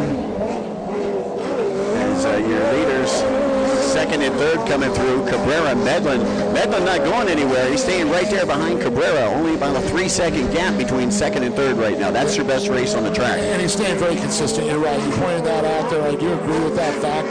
And looking at their times, it really shows 109, 109. Yeah, Landis, like us, he's checking out of this one like we do on Monday. He is 4 seconds faster than everybody right now. And looks like he'll be coming from the outside split here around the double yellows, bottom right-hand side of the track as we view it here from the Liqui Moly. Tower of Power. And Landis puts another one down here. Still looking over there at the clock as he goes by, going, boy, I got some time left in this one. And I'll tell you, 15 minutes on a GP ski out there, Mike, talk about sucking the life and energy right out of you. You got to train to ride these machines. It is a wild, bunking bronco that it's like riding a bobsled, a bucking bronco, and surfing. It's like a roller coaster with no seat. You absolutely have to pay attention to your training, the way you're fueling your body, what you're eating in the morning of, the night before, your hydration. All of those things come into play when it comes to fitness for racers. And that's where we got back to. You take your competition and buy them extra drinks in the bar the night before. I guess that's why I'm not a racer, because I eat Reese cups and ho-hos for breakfast. Don't forget the double bubble. Double bubble. Mikey needs his bubble gum. Oh, I do. Sugar much? Sugar is also an important thing to pay attention to when you're fueling for racing jet skis, and getting the right kind of non-refined sugar is actually super helpful for glycogen storage in your muscles. Simple versus complex? Yes, exactly. So like honey and more natural forms of sugar are actually going to help you perform better. I used to do this back in the day, and I know Mahler and a few other racers they used to do is raw honey. Yes. Right before you go out there. It's so good. It's like a pre-workout, but no tingle, no arm pump, no weird stuff. It's not chemicals. It's good for you. Yeah, see, I was always into the honey and peanut butter sandwiches before I went out there. See, that's great. That's excellent. You That's got your carbs, protein, you got fat. carbs, and sugar and fat. Yep. Yep. There's a lot of sugar in peanut butter. You got to buy the raw peanut butter. Yeah, where it's just peanuts. And the reason we talk about this is it's like for GP training, your cardio's got to be great. You got to have the endurance. Weight training is not your friend. Do not go to the gym. Go slam the weights. It's a lot of stretching, calisthenics, endurance training. It's a lot of cardio training. Yeah. That is going to be the biggest thing. Weight training is important if you don't have the muscle mass to properly hold yourself on this little rocket ship with no seatbelt, no seat. You have to have a strong base in the cardio department and the strength. And let's also talk about the G-forces that they're throwing. Like you said, there's no seatbelt. They're holding on to this. Your legs are your shock absorbers. Your arms, you're steering, but you're also holding, because when you're going around a turn, you're tilting that boat. G-forces. One is going to push you down, so you got the strong legs. The other, centripetal force, is going to throw you out. So you got to not only hold yourself up, and you're doing this at 60 miles an hour around the corner. Yeah, I'd say leg strength is very important, especially for the GP skis, because of that G-force, like you were saying. It can really knock your feet out from under you if your quads are not strong enough to hold yourself under those G's. Boy, I'll tell you, we had some G-forces going on in the Soccer Mom van on the way here from Orlando, didn't we? Yeah, with that Fuel 1. Put that Fuel 1 in there, you can take it to the track. I'm telling you. I thought it was a Sebring for a minute. Well, the clock is starting to tick now. We're going to see the white flag come out here very shortly. Mike, you got the timing scoring. What are we looking at right here? Well, we get about 13 seconds before time expires here. Will Landis come back around? Will he get the white flag, or is Terry going to hold it in his holster? Tick, tick, white flag. Okay, yeah, the white flag going to come out for Landis. Final lap here for our first moto of 4 for our Pro Ski GP, and after lap number 4, it's been the Chris Landis show. Cabrera with a whole shot, and Cabrera still sitting in second, Medlin in third. That's the way they stack up 1, 2, and 3. I see. And I tell you, Medlin's been very impressive. We watched the first couple laps, but he's also still hanging in there and battling through this one. He has not fallen off the pace very far. His times have been very consistent there with Cabrera. So once again, under white flag racing conditions here in Sebring, and Chris Landis out of South Florida, your race leader, sponsored by Mark Landis Racing and Riva Racing, as well as Fast Power Sports. Now, I know he's South Florida, Sarasota. Are we talking south like Miami, like he used to be? Did he move up a little bit? I believe he's in Pompano Beach. Pompano Beach, okay, Yeah, so he's still down there. Down there by Riva. Or actually Delray Beach. Delray Beach, Just a little north side of that. Beautiful place. I don't know, I'm digging Sebring here in Lake Jackson. I'm really digging it too. All right, Landis, we're just waiting for him to come around. I can see him off the outside splits now. The white and teal ski, 201 on the side of it. Looking for a checkered flag here. White flag will come back in, Mike, for Chris Landis, the 201. Yeah, Landis getting by one more back marker here before he comes in. Bottom right-hand side of the track, working right to left in front of you, Sebring. That is your race winner here in Pro Ski GP Moto number 1, Chris Landis. Winner, winner, chicken dinner, my friend. Yep, that guy was from the Golden Nugget, yes. Chinese blackjack dealer. They came up with that winner, chicken dinner. Binions Golden Nugget. Yep, exactly. At Fremont Street. Downtown. And how about it, Landis saluting the crowd out there. And look how far he came in front of second place. Landis, I believe that last lap around going a minute 5.115, so not too far off of his first lap. The 106, the 105, 106, 104. He is right there, so consistent. But also look at Cabrera, and I do believe right behind him.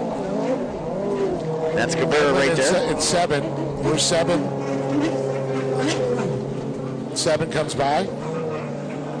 Yeah, Sebring moved up into that third place in front of Medlin. Sebring taking a win in Spring, Texas in the first round. In Orange, with Moly. That's right. Yeah. Good old Orange. All I know is we were in Louisiana or Texas. Well, depends half on and half. Depends on how far across the river you went. Right. And if you go halfway through across or go all the way across, you're still in Florida. So just letting you know that, so you don't get lost. Yeah, we ain't got that problem this weekend. Yes. Well, it's like Arizona. Halfway across Lake Havasu, it's California. You're California, right. So we got sheriffs of both sides of the states that are going after you there. What a convenient spot for the boat ramp right here. Oh, it's so awesome. I'm loving that. This venue is incredible. I mean, the facilities, the grass, the covers, the little gazebo areas. See a lot of people in the background there, Mike? Yeah, I tell you, we've got a lot of race fans here. I believe we're kind of going toward our lunch break right now. Don't forget to stop back at Sue Pig Barbecue, who is here in the pits with us today. And if you need to cool off, you can cool off with snow in Central Florida. Whoop, whoop. So just got to get a quick clarification on our freestyle program here. And we're back in just a moment with more with Liquid Moly Pro Watercross Tour live from Sebring, Florida. We'll be back.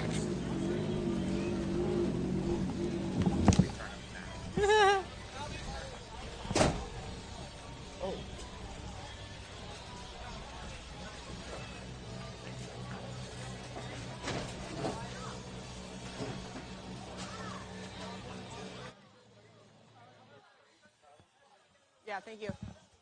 Here we go.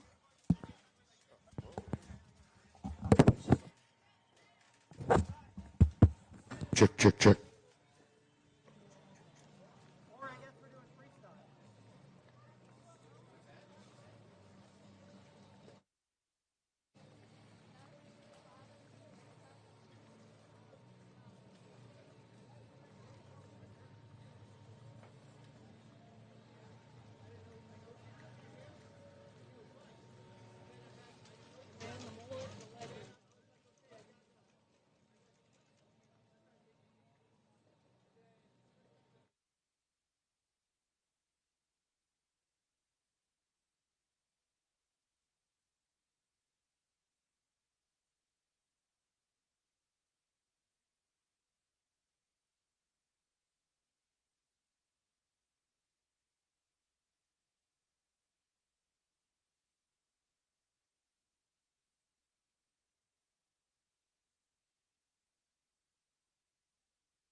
discussing things about the race. Can you hear me? Just barely. It's probably good enough.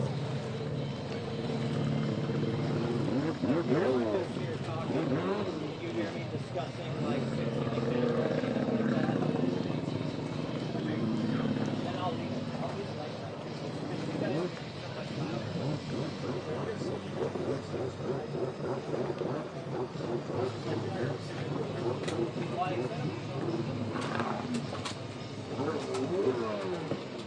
yeah, I'll leave that on there.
So like trying to ride it confidently, it's like a guy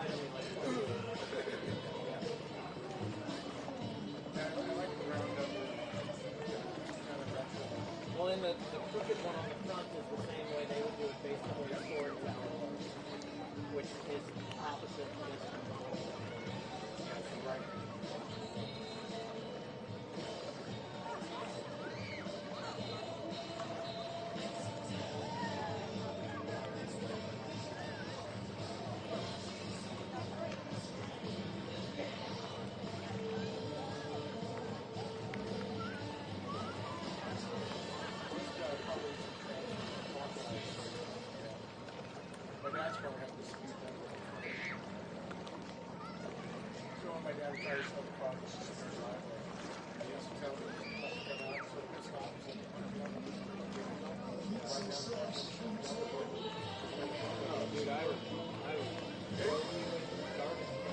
Yeah, I get almost good.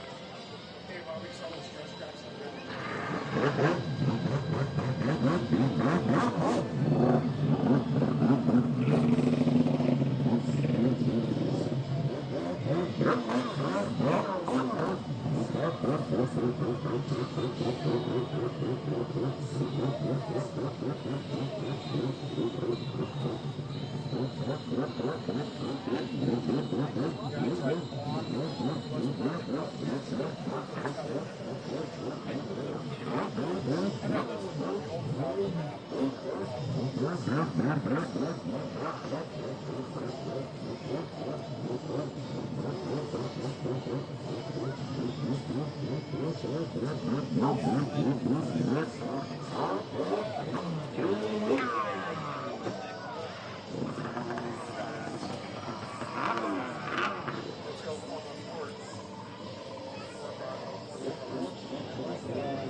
Welcome to our hometown, where charm meets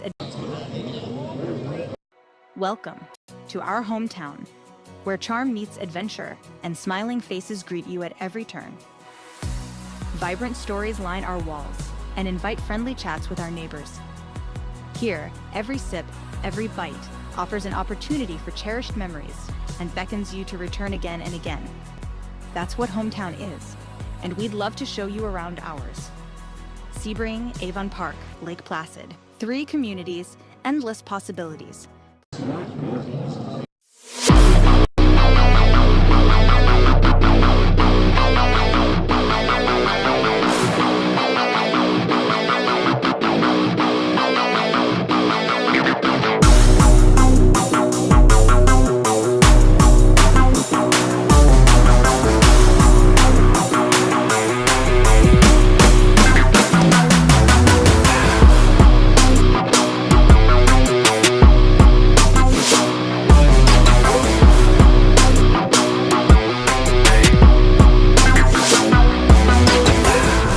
Whether on the streets or the track, our premium oils and additives keep you moving no matter the road.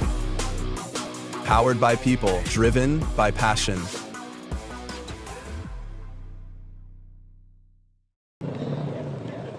A new tour.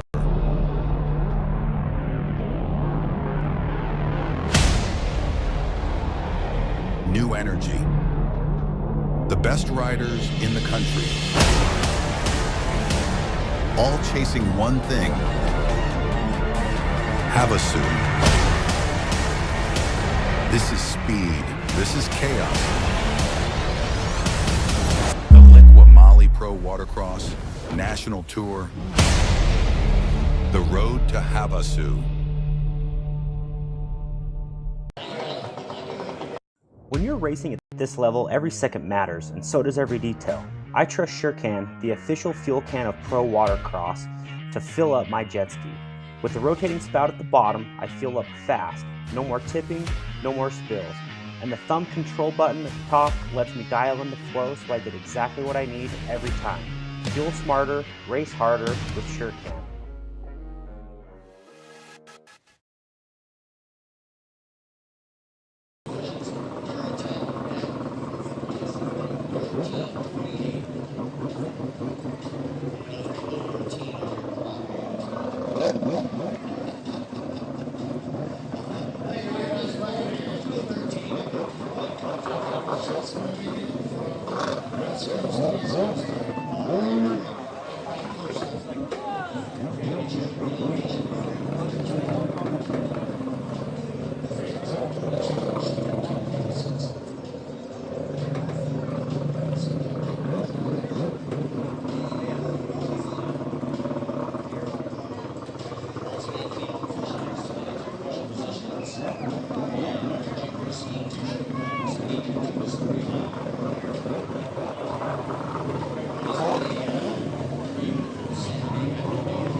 Yep.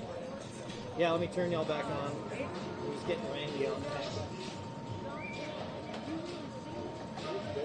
All right, Dave and Mike, you are live. All right, Dave, welcome back to the Liqui Moly Pro Watercross Tour. Stop number 2 here in Sebring. Mike Young alongside Dave Arnold. And Dave, we had some great first motos. Oh, definitely. I'll tell you, it was exciting. All the juniors, we're going to bring it right back around, get the two strokes out there once again. Now, GP race, incredible. The Runabout race there. And so, you know, we got some heavy hitters here this weekend. Oh yeah, you know, I can't wait to see Snyder and Cardone go at it again. I think Snyder's got a chip on his shoulder now. Yeah, you know, that's. I think he was a little shocked on that himself. Well, some good stuff. We got our juniors coming up here. First race after the break. Glad everybody could join us here for Motos number 2. Motos 3 and 4 will be held tomorrow. But we've got 8 more close course races coming at you, and then tomorrow we're going to add freestyle in the mix as well, Dave. That's right. We had a little bit of taste of freestyle here. They give a little exhibition for the folks who are in attendance today, but we're going to bring up the action, and we're going to throw a little cash on the line for tomorrow. Oh, fantastic, fantastic. You can't say no to that 4-letter word cash. Oh, sirree, Bobby. All right, so once again, juniors coming up. This is their first race of the afternoon, second moto of the day. And we should have boat number 33, Cash McClure, actually. Let me take this and put this one right here. We should have, Cash McClure. He's going to be on boat number 33. We got Braden Dill on boat number 114 and boat number 23, Cameron Spooner. Spooner, a winner this morning, Dave. Yeah, Spooner had a great race, great hole shot there. It's a good battle between these kids, I'll tell you. Watching them out there on those little two-strokes there, it's always a fun. They were turning some quick lap times out there. You know, these are all what I call our future pros of tomorrow.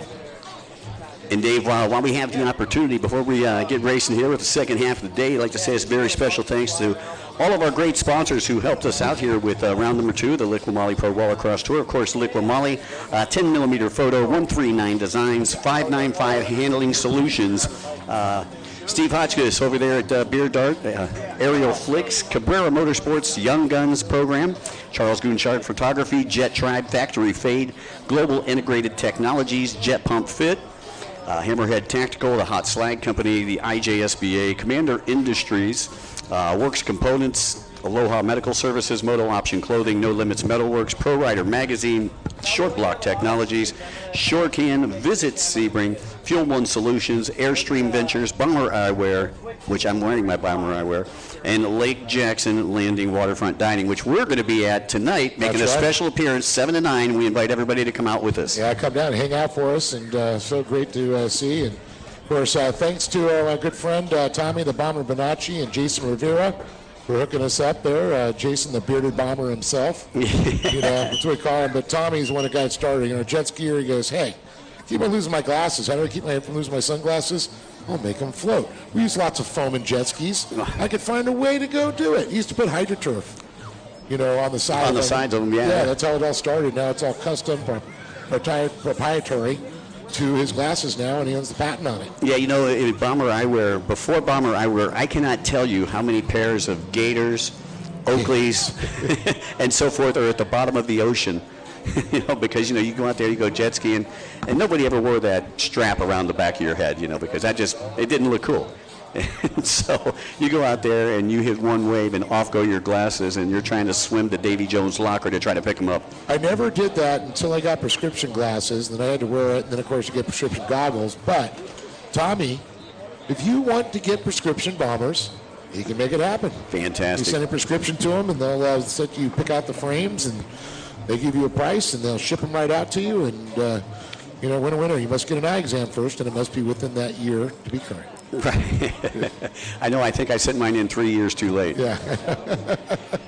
By the way, I'd like to say a very special thanks to our fuel sponsor here this weekend. Fuel One is in the house, and they brought some of their Mod V drivers and Class 500 drivers down there, some of the boat drivers. That's pretty cool. Hanging out down there in the Fuel One tent. And I know my lovely fiancée has been watching at home, Leslie, back in California. And then our good friend Mike Yelich, the Mauler, Hall of Fame jet ski racer, living part-time in Flagler. He's either tried to get him to come down, but he's leaving to go back home for a couple months to see his daughter in California. He'll be back. So he's going to try and make it out to our next stop, May 8th and 9th in Lake Havasu for the Pro Watercross. Boy, I tell you, CBS show. I can't wait to go to Lake Havasu. Lake Havasu is always just such a, it's the mecca of personal watercraft racing, you know, and it just seems like it's always nice there. Yep, we get to go see our good friend Artie over at BJ's Cabana. Artie Collin, BJ's Cabana Bar. If you're ever out in Lake Havasu, go to the top of McCulloch. That is the place to be. And sometimes he has some good micro wrestling going on. Literally. Good stuff. And as we get ready to go here with the juniors, got 3 juniors out there. Again, Cash McClure, Cameron Spooner. They were dicing it out there for the first couple laps in that first moto, and then Spooner was able to pull away. Adding Braden Dill in the mix, and Braden had a couple of good motos. Yes, he did. Oh, we got the drone up. I heard we were going live on the drone for second motos. All right, I like it. I can see the drone hovering right above the starting line down there. We're just behind our Liqui Moly start-finish line. These racing drones are so sick getting the footage. I'm actually watching the footage right now on my phone. Pretty cool.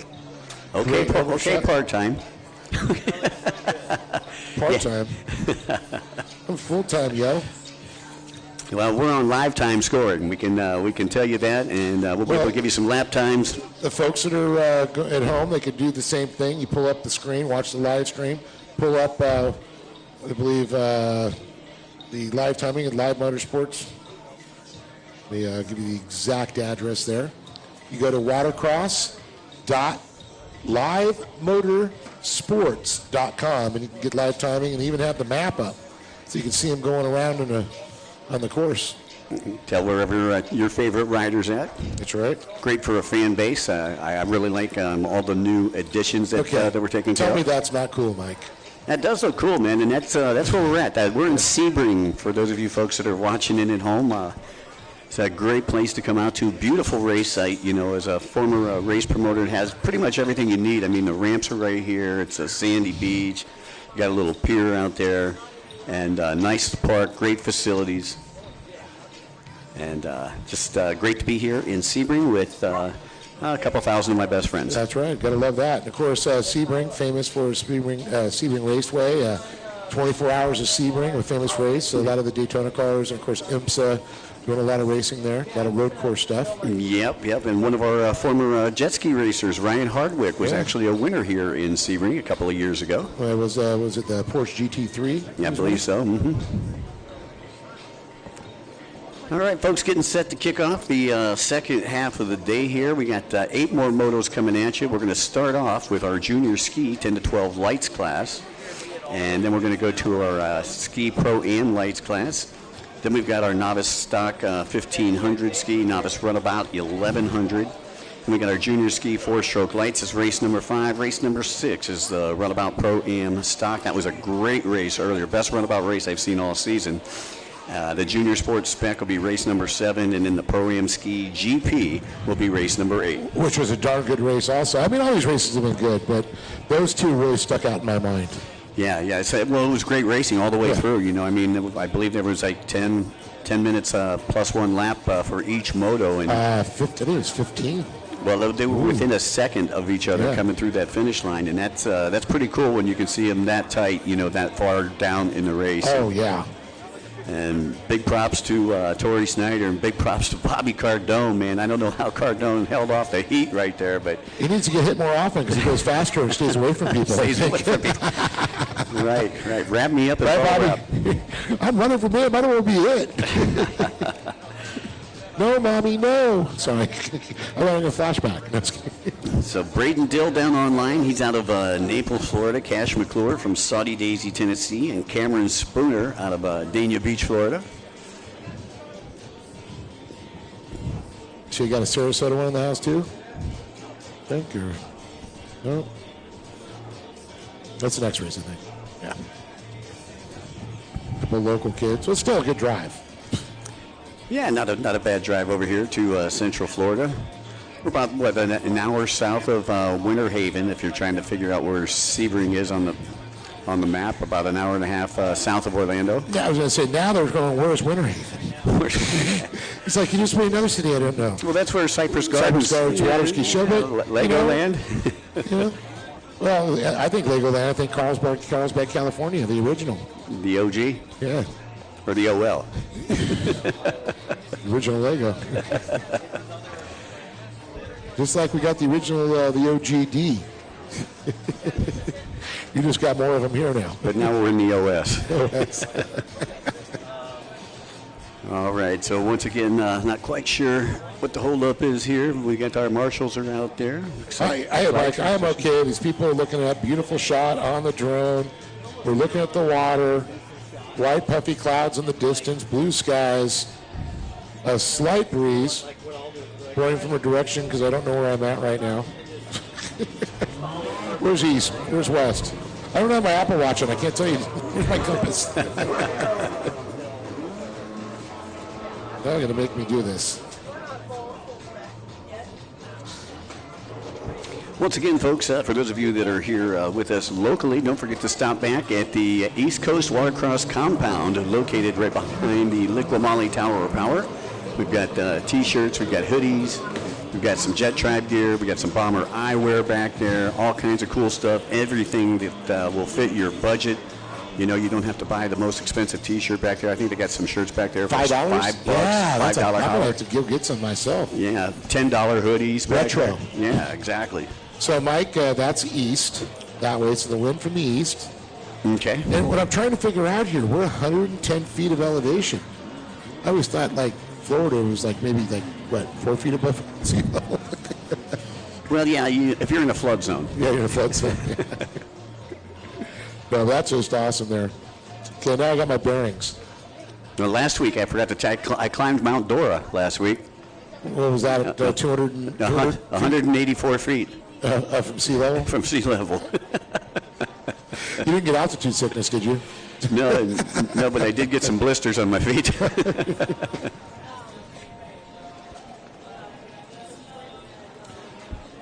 Duct tape. There we go. Fixes everything, Mike. Redneck Band-Aid. Redneck Band-Aid, there you go.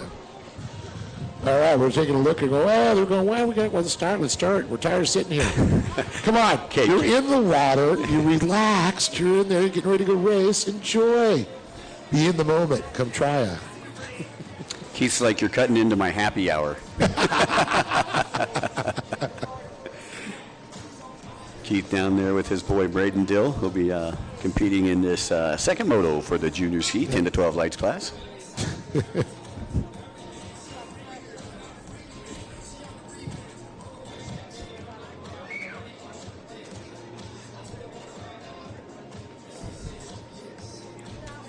We got Randy Scott out there, Kevin Scott. We got we got another third course marshal too. Braden Seven. Braden Seven, yes.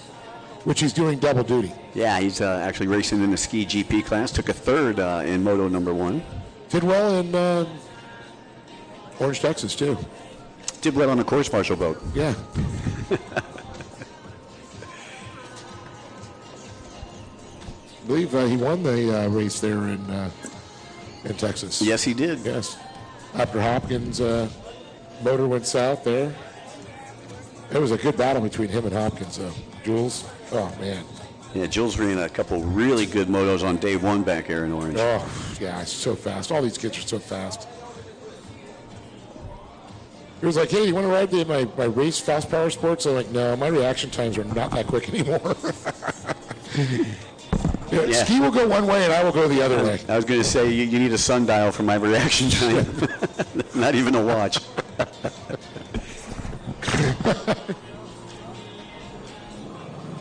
You watch the F1 drivers train where they do the drop and they grab stuff and how high they can get with the reaction time. It's amazing. Right. Yeah, I'll catch it a foot from the ground. I need that 2 or 3 seconds. So once again, we're standing by here for the junior ski 10 to 12 lights class. Literally standing by. And there it is. Call the order. There we go. Let's get on with the second half of the day. Terry tells them to fire them up here, looking down the line, make sure all the racers are ready right there, the finger point. And we are green, green, green. Cash McClure, the only rider on the outside. Spooner was in pole position on the inside. Looks like he's going to have position there over Dill as they get ready to close in on the Liqui Moly turn number 1. All right, let's take a look. Of course, we already know it's Cash McClure out on the outside to the inside. Let's take a look here and see. Got established out there. That is going to be, I believe, Spooner. Yeah, Spooner will be coming from the inside, McClure from the outside. And it looks like it's going to be Spooner. Spooner on the Iridium Special. Picking up where he left off in moto number 1. Already 2 wins today, looking for 3. That thing flashed at me green, red, and white. That Iridium. McClure settles into second, Dill in third. I hate to say this, but it looks like a giant lure out there. Hopefully nothing big bites. Well, we are in Florida. And I think we're just down the street from the Skunk Ape, too. So. Hey, guess who just checked in? Of course, my lovely fiance Leslie, but Kenneth Sims. Ah, Kenny. Kenny. He's not on tour anymore. He's not hanging out with the bands. He's retired. He's retired. We miss you, Kenny Sims. Built some of the fastest race boats around. Oh, yeah. Lindsey Dills and Go Dill Boys. Mike Rumbaugh. We got Peter Noctigel there. Pete Noctigal, yep. Noctigal, yep. He's saying go Chris Landis. Yeah, he is fast on the F-16. But back to the action here. Once again, still Cameron Spooner out front as he comes off the inside split. Look at this. Nobody used the outside this time. These kids have figured something out. Yeah, it looked like at least for the first 5 or 6 races this morning that everybody was going to the outside after that first lap, and when they get up to that hot slag decision buoy, it's not the MasterCard buoy this weekend. It's the hot slag. The hot slag. Yeah, that's up there at the top right-hand side of the track.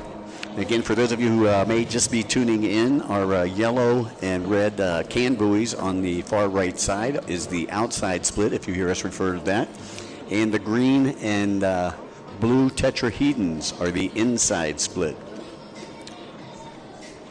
As you see, Spoondog Light, and looks like he's going to opt to go to that outside once again, Dave. Yeah, definitely. Mike, put that word of day calendar away. Threw out tetrahedron, you threw up iridium. I just found out your secret. What's that? It's the word of day calendar you got. Yeah, I got it for Christmas last year, you know. Expanding your mind and horizons. I love it. Always learning. Not expanding my horizons by any means. I'm still on a beach talking about racing. Yeah, this is my horizon. Speaking of horizon, he's going to have a horizon of a checkered flag in his future. Cameron Spooner goes by one more time.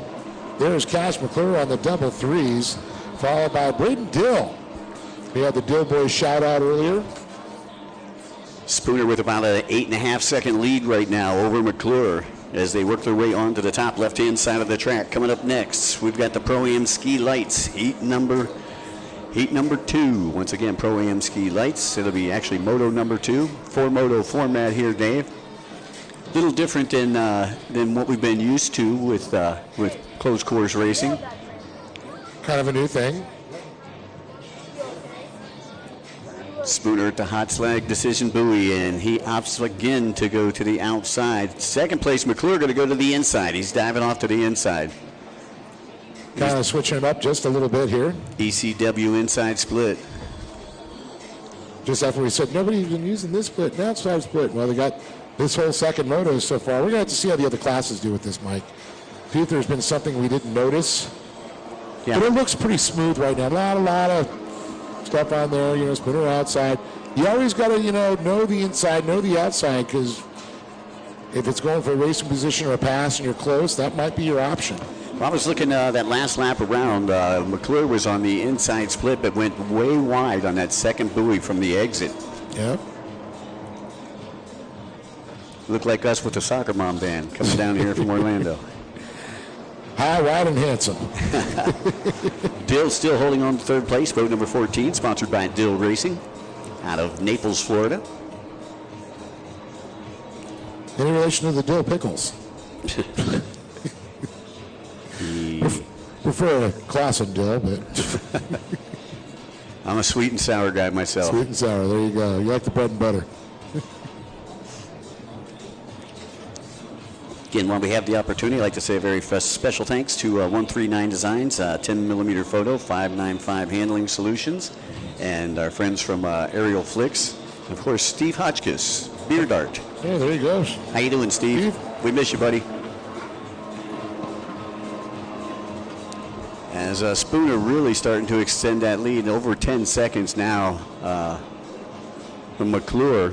Spooner a winner again in moto number 1, trying to go 2 for 2 here on a beautiful Saturday afternoon in Sebring. And I'm watching the shot that we have from overhead right now. They're right down the front straightaway. It's so cool how they catching that action there. I got to say, there is not much of a delay on the stream today. Really loving that. Yeah, special thanks to Charles Grunchard Photography for helping us out with the live stream. And our broadcast partner, Miss Kyla, over there running the camera right now. Yes, that's right. All hands on deck. Again, coming up next, we got the ProAm Ski Lights class. Jax Rowe, Lamar Weldon, Blaine Spooner will lead you down to the starting line. And right after that, race 3 is going to be the Novice Stock Ski 1500. So we'll need them on deck. They're in pre-staging.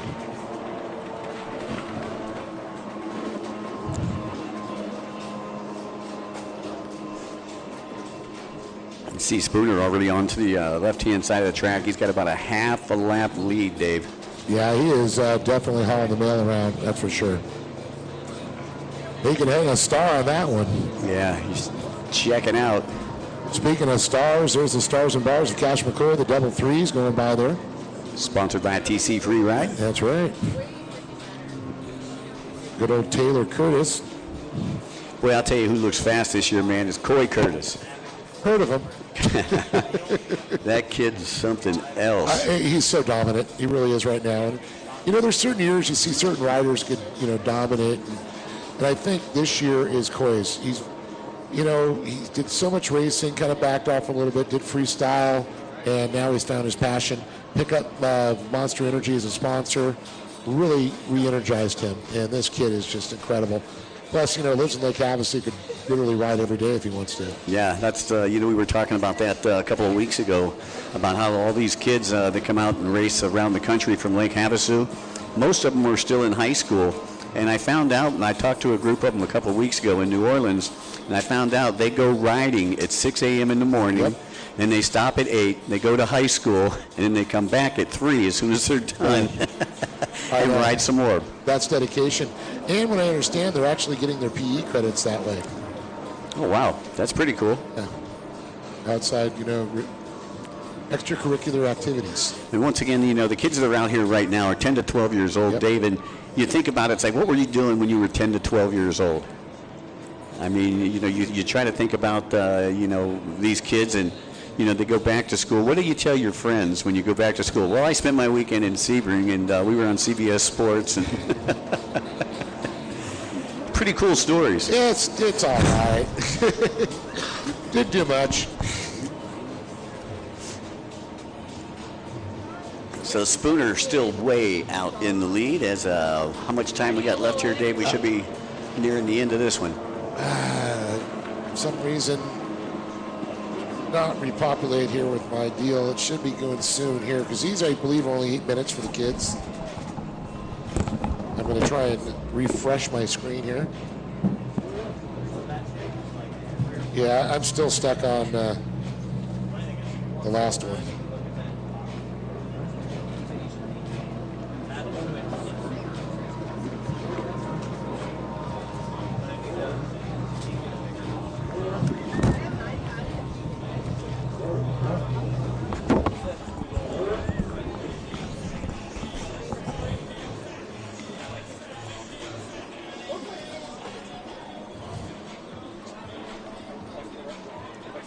So right now, for some reason, they are, my timing and scoring is down.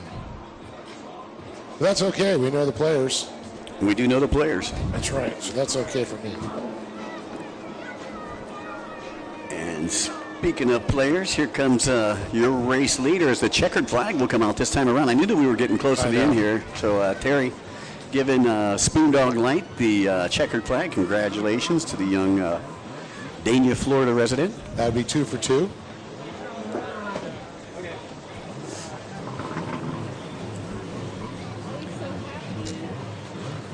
And you can see him giving his dad a high five as his dad gets ready to come up in the next race. Tag, you're it. Tag, you're it. And they won the first 2 races this morning. That is true. Cash McClure coming through in second. Out of the thriving metropolis of Saudi Daisy, Tennessee.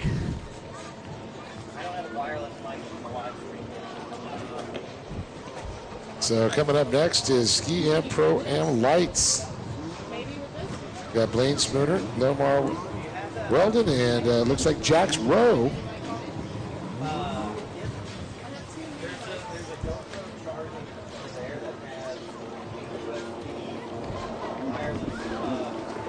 So it looks like we've got the next one there, of course, coming and finishing it out there. That is going to be Braden Dill. Going to finish it out behind McClure in third base. I believe that was the same way they finished in Moto number 1. Deja vu, my friend. Spooner, McClure, Dill, 1, 2, and 3 in the junior ski 10 to 12 lights class. Moving on, let's go to the ProAm ski lights. That's right. I see a couple of Super Jets and a Kawasaki 800 down there. So what this light class is basically the 2-stroke class, unless it's, say, 4-stroke lights, which is only the Yamahas. The 2-stroke. The 1050s. Yeah. 1050s, that's it. Cowie doesn't make a 1050 motor. You might be able to lose a cylinder, cut it off, and weld it up. But I see one of the Superjets going on the outside. That is Jax Rowe out of Ottawa, Tennessee. And on the inside, we got the, Lane Spooner right there. And then on the Kawasaki, it's going to be Lamar Weldon. Not sure where they're out of. That one, Spooners we know is just Weldon. I'm not sure. Yeah, Spooner taking a win in moto number 1. Going to try to back it up here. This is race number 2, moto number 2. Race number 3, stand by, Novice Ski Stock 1500. All right, Dave, looks like there's been a call to order down there on the starting line as riders told to fire up their engines. Yeah, it looks like Weldon getting held by Ryan Stokes down there. 2-stroke himself, the backstroke. He loved his 800. I love him for it. Team Reckless Abandonment. We got creepers, green flag.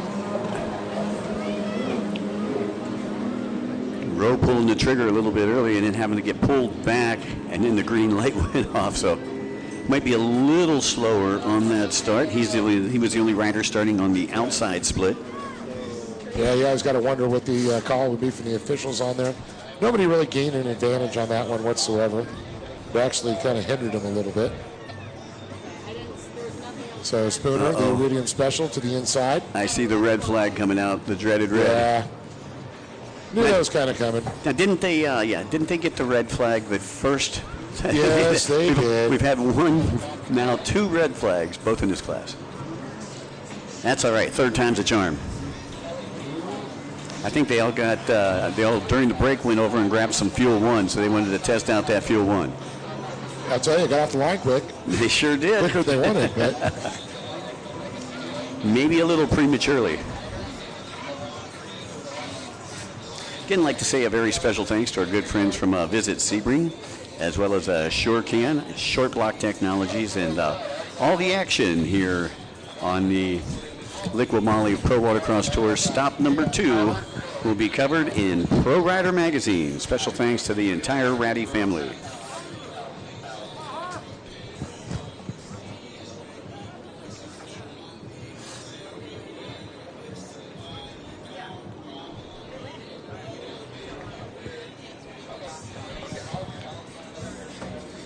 All right, folks, here we go with the restart of race number 2, heat number 2 of the ProAm Ski Lights class.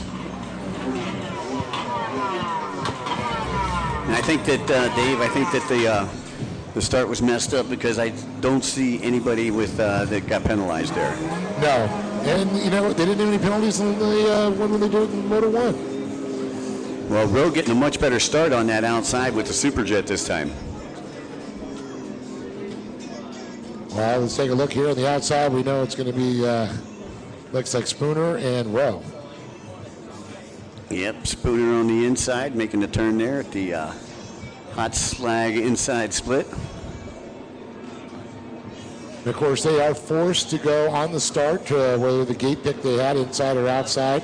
The notes to the inside split on the start and the outside. But the next lap around, you come up to the hot slab decision buoy, whatever you want. Yeah, the 3 white buoys that we start with on the inside they're no longer existent after lap number 1. And look at this, Spooner with a great hole shot there, but Jax Rowe right in hot pursuit there off the outside split.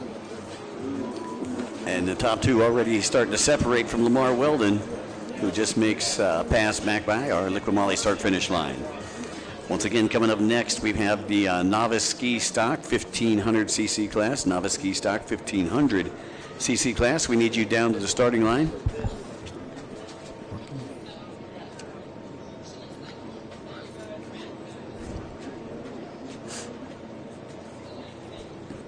And taking a look at Spooner, looks like he's going to opt to go to the outside. There we go. Looks like our time is scoring back up, Hank. Okay, gotcha. Somebody's swimming. And it looks like somebody went for a water sample out there. Was that Lamar? I believe that was Jax. Oh, Jax Rowe. Jax Rowe. He was, he was trying to put the pressure on Spooner. Here comes Spooner from the bottom right-hand side of the track. That's your race leader. And where's Weldon? There's Weldon right there. No, that... Okay, that was Spooner, our leader. And I'm not sure if Weldon didn't go all the way around the yellow buoy. Yeah. Which was the hot slag decision buoy. He just went straight to the red buoy. Yeah, straight lining puts you a lap down. That puts you a lap down, yeah, unfortunately. There's no makeup buoy in a straight line.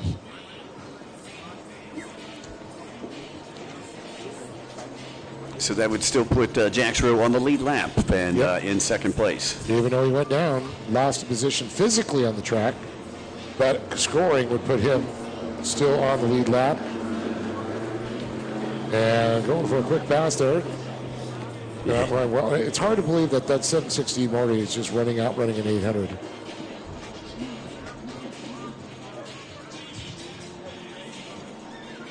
course, in the lights class, there is no pipe on there. Kind of a stock setup. Kind of like the spec class with handling. There you go. Throw some air filters on there and you're ready to rock and roll. And Spooner comes by one more time.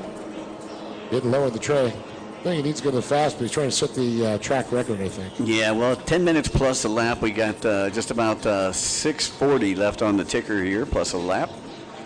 And again, I'd like to say a very special thanks to the IJSBA, our sanctioning body here. That's the International Jet Sports Boating Association. And, of course, to Road to Havasu. We are going to be in Havasu the 9th, but September, there's 3 weeks of racing going on in Lake Havasu? It's, it's Artie's going to make a lot of money off of us, I'll just say that.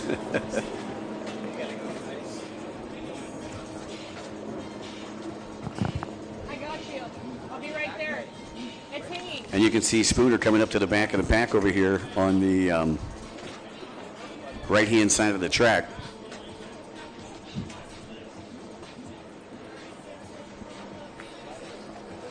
And here he comes again. The glow of iridium. Yeah, he's coming up on the backside of Weldon. Weldon going side by side there, looking a little squirrely on that front arcing section. And here comes Spooner. Spooner going to take that inside line right away from him. That is a long, it seems like a really long front stretch. I like it. It's kind of arced, like McDonald's, got the arches. The golden arches. The golden arches. There you go. There we go.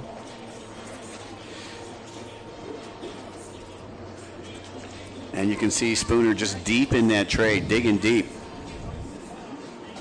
as he works his way down the back straightaway. And he has got just about a 3/4 lap lead. I'll tell you, Spooner definitely turned this into a snoozer, but problems with Weldon and, of course, Jax Rowe going down. Lost some time on the track, allowing Spooner pretty much to walk away with this one. Still got a clock he's got to beat, still got to survive, and that machine's got to make it to the checkered flag. Yeah, and for those of you folks that are listening in on the Liqui Moly live broadcast, these were our two smallest classes that we've seen here for the second half of the day. We're going to be adding more people to the starting line starting the next race. Oh, yeah. And that is going to be the Novice Ski Stock 1500 Shelby Warman, a winner in Moto number 1. She was quick. And already down at the starting line. I love a racer who pays attention, because that used to be my biggest pet peeve as a promoter. What are they? Well, no, I mean, you go and you spend the late nights in the garage working on your boat, and then you spend all this money on your boat and all the money in fuel, and then you get a hotel when you go to the races, and then you fail to show up online on time.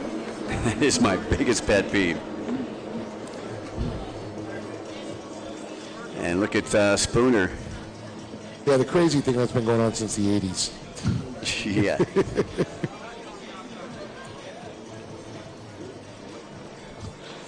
Jet ski racers are permanently on island time.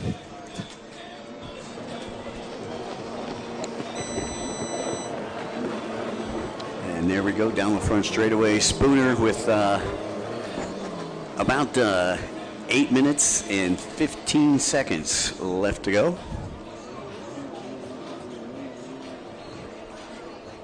I was looking at lap times, but don't look like we have lap times that are live timing right now. Yeah, we don't have the splits like we had before. We were able to tell the inside and outside split was quicker.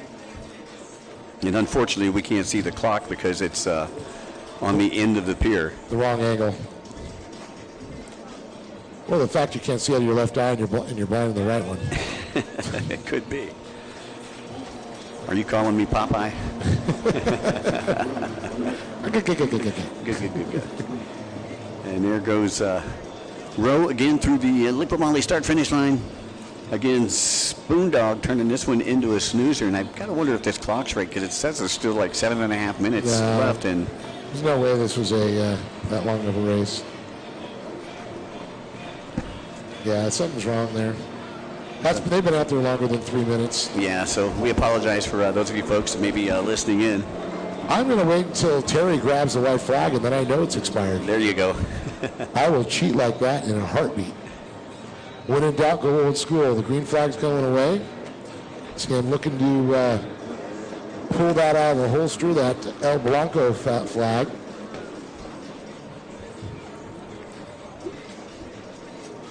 Yeah, the white flag is coming out for Spoondog this next time around. As Terry from Naughty Water pulls out the white flag, and Spooner gets ready to come down the front straightaway. He's got about a lap and 100 yards to go. Plus or minus.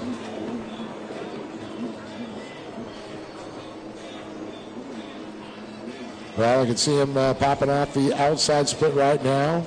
Quick right on the yellow, left on the red.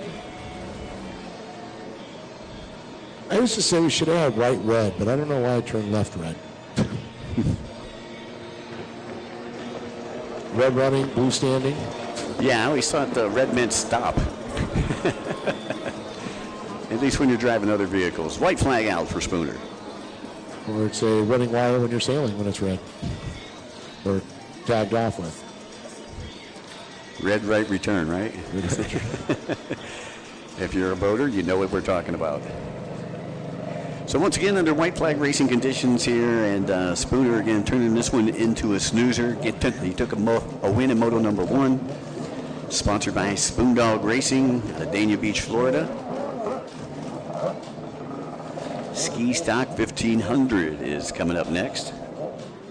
We've seen some really good battles in the first moto between Thomas Lambert and Sebastian Wilcox. Oh yes, I'm looking forward to it. We got some good racing going to be coming up here real soon. Jack's Road just go by, got his white flag. Next time we see Mr. Spooner, Spoondog, checker flag will be coming out.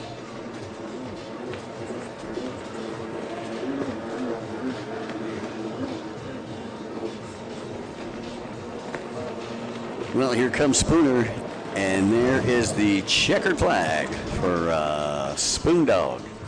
He'll take his second win here in the ProAm Ski Lights class. Headed into tomorrow's Motos 3 and 4. Novice Ski Stock is coming up next. Looks like Jack's Rowe going to end up second here in the ProAm Ski Lights. Moto number 2, Lamar Weldon will end up in third on the double nickels. Well, definitely a good place for them to be. Spooner backing up another win so far. Consistent with the first 2 races today, but as we move it on there, we're going to add a few more racers to this one. Jack's Rowe, and then we're going to go, let's see, Shelby Warman and Jeremy Keach, Thomas Lambert, and Sebastian Wilcox up next on the line. Seb being held by one of the holders to the stars down there, Dan Costello. He's also one of the best cooks in the pits. Oh, yeah. Good to see Dan. Haven't seen him in a while. Shelby going to be in pole position on the right-hand side of the line as we view it here from the Liqui Moly Tower of Power. Now, it throws me off because this is on right-hand side, so I'm so used to looking on the other side being the pole. Right. The closest to the center would be a pole with the other split. But now we got to flip-flop it. Yeah, so for those of you folks that may be listening in at home as we face face the starting line here from the Liqui Moly Tower of Power. The right-hand side, the far right, is your pole position on the inside, and then first rider on the outside or left side is pole position on the outside. And I believe that is... I believe Lambert, yeah, that's Lambert. That's Lambert being held by Bobby Cardone down there. Is the Cardone corner holding? All right, red flag, look down the line, everybody's clear, and we are green, green, green. Sebastian Wilcox with a good start on the outside, and it looked like Shelby with a good start on the inside. And unfortunately, the dreaded red is going to be coming out. Not quite sure who the guilty party was, but we'll let everybody know as they bring them back and repack, restack, re-rack, and restart race number 3. We will put him on the rack himself and punish that rider. Third at the start. Yeah, third red flag of the day.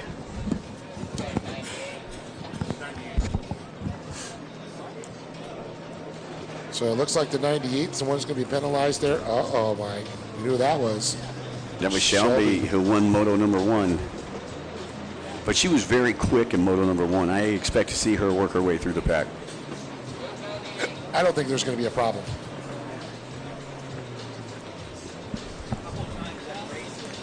I think she's going to do just fine. She just saw the head rock back going, oh, they got me.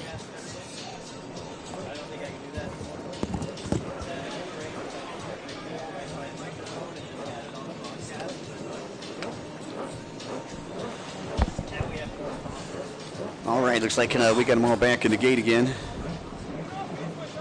And tough break there for Shelby, as you see her put her hand on her head. Yep.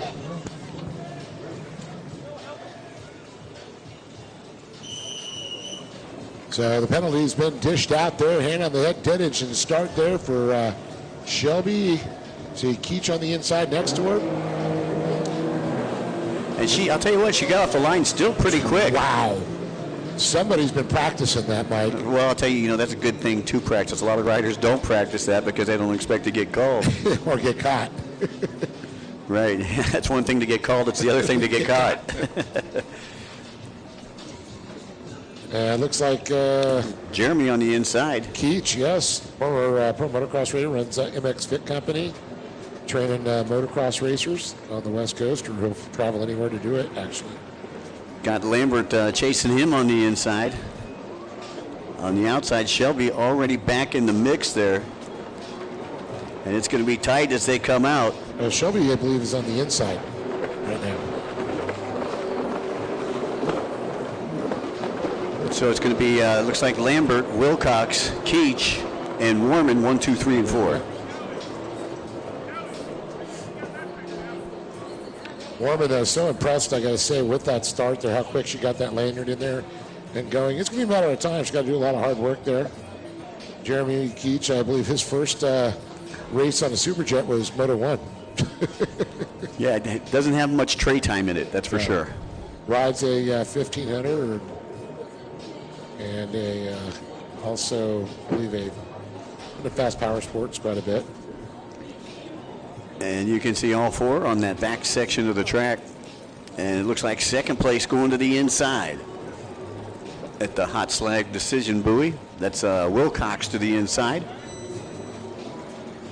And remember, Wilcox and Lambert battled it out in moto number 1, so I expect another battle to be coming up here. Well, things have changed. That was the battle that we watched for second with those 2 second and third. I came on there. Shelby Warman definitely just walked away without moto 1. Totally different here in moto number 2. It's still Johnson City's Thomas Lambert, your race leader. Wilcox back in second, about a second and a half off the pace. Keach in third. And here comes Shelby. Looking very quick there. It's going to be interesting to see how she gets into the splits, the decision, see if she can utilize that. You can see the gap right there along the back straightaway, only about 2 seconds separating first and second place as we head on to the top right-hand side of the track toward the hot slag decision buoy. Looks like Wilcox is he's setting up. Okay, he's going to go deep this time. He's going to go to the outside and follow Lambert to the outside. And it looks like he may have shaved off about a half a second there. Lambert went a little bit wide up there on the top right-hand side of the track. And one thing I just noticed, it looks like Keach stuck to the inside. Seems to like that, carving that around. And Shelby goes to the outside, trying to gain a position there, sitting in fourth. Going to try and challenge for third. As Keach comes around, the liquid Moly tetrahedron there, getting ready to make a turn. Here comes our top two, Lambert down the front straightaway.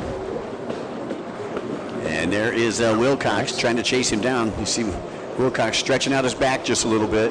Oh, Keach very quick, but Shelby starting to pull him in there, looking to the inside. Yeah. We cut out a challenge for third place. She backs up, gives way there.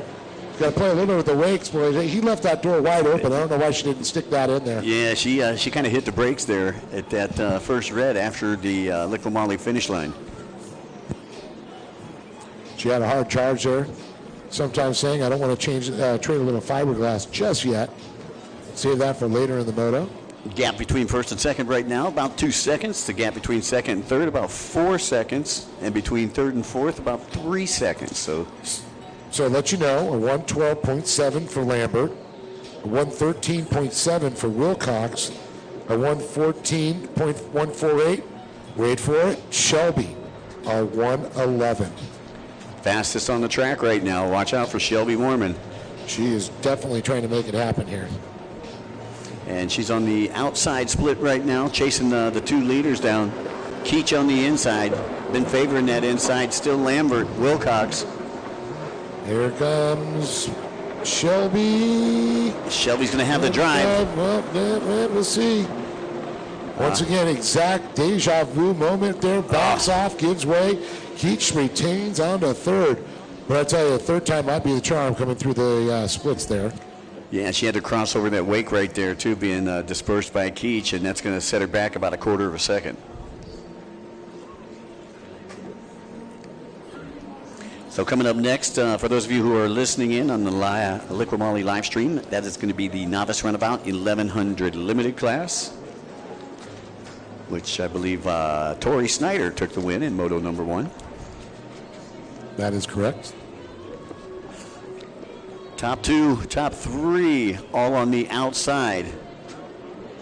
Warman this time goes to the inside. We'll see if she makes up some time on the inside. She hasn't been able to do it on the outside.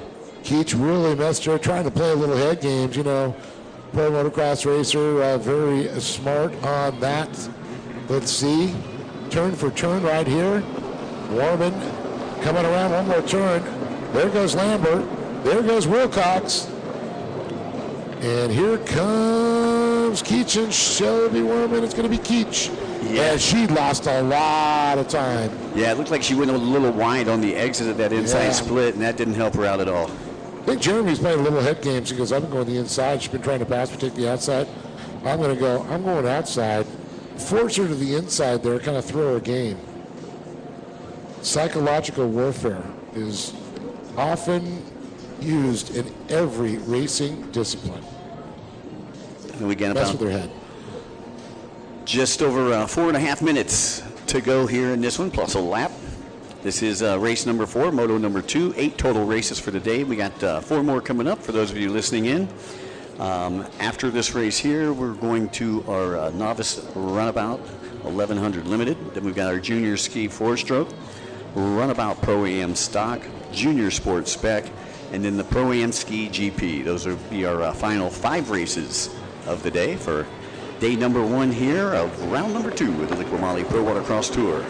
Mike Young hanging alongside Dave Arnold, and Dave, it's been a crazy day so far. I mean, we've had some really good racing. I mean, you know, right now everything's kind of stretched out, you know, kind of slowed down for us a little bit. You know, it's hard for us to get up and come down and then get back up and come down.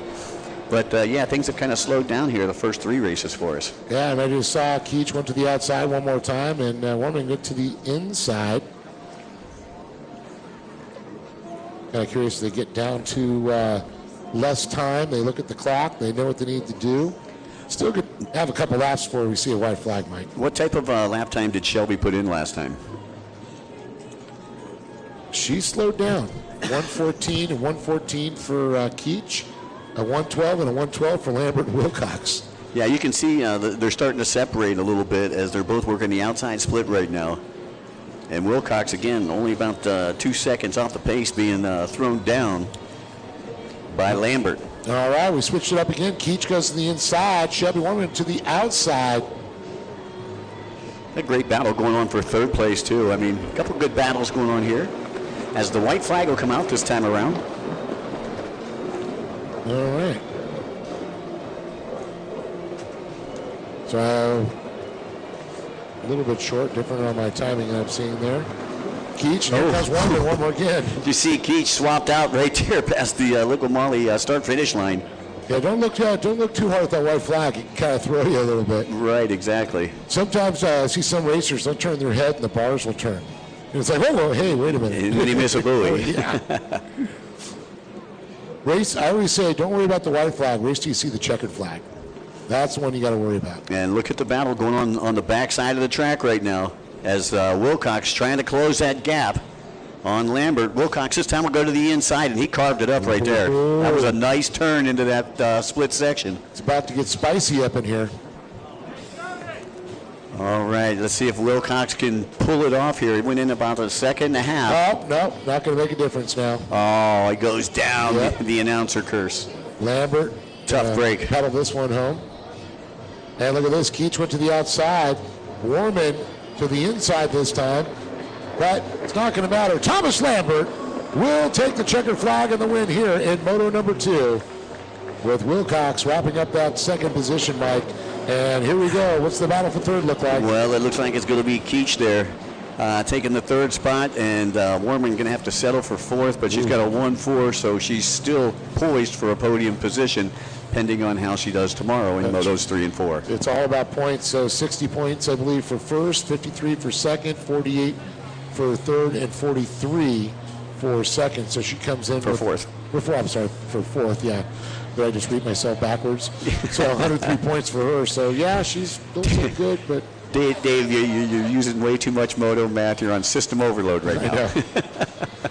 Hey, man, I put the abacus out for that one. Exactly. Toes, fingers, everything.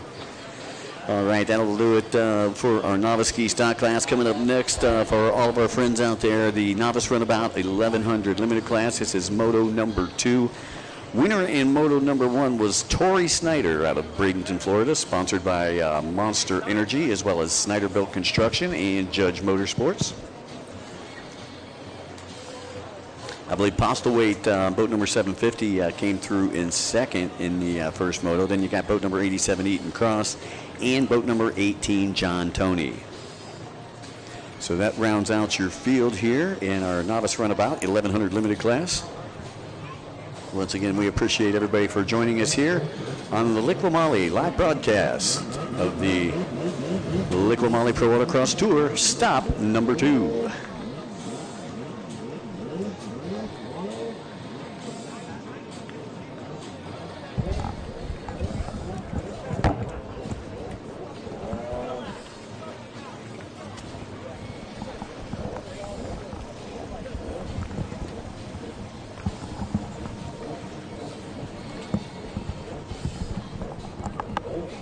I also want to throw a big shout out to Jet Tribe Core Clothing.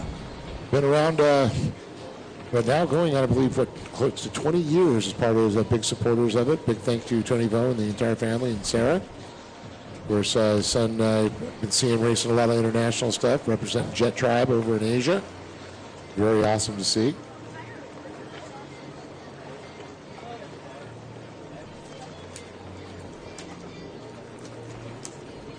Also want to throw a shout out to Hot Slag Company, the IGSB8 Commander Industry, the Websters over there, our good friends over at Works Components, the Kennedy family. So awesome, No Limits Metalworks. And of course, one of our favorite magazines, Pro Rider Magazine, covering all the action in the PWC community.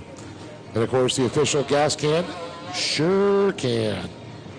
And gotta throw a little love to Visit Sebring.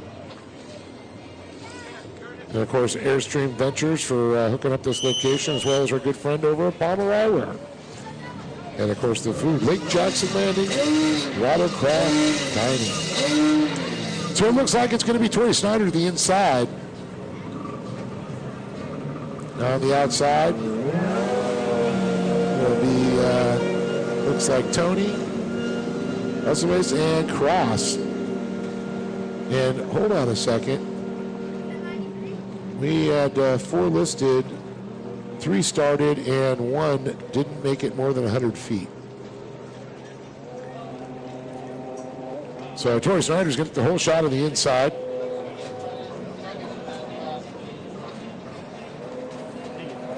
I believe that was Allen.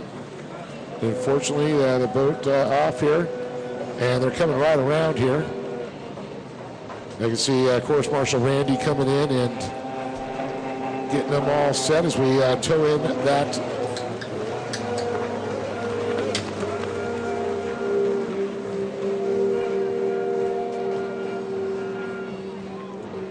So Tori Snyder and Easton Cross, 1 and 2 at this point.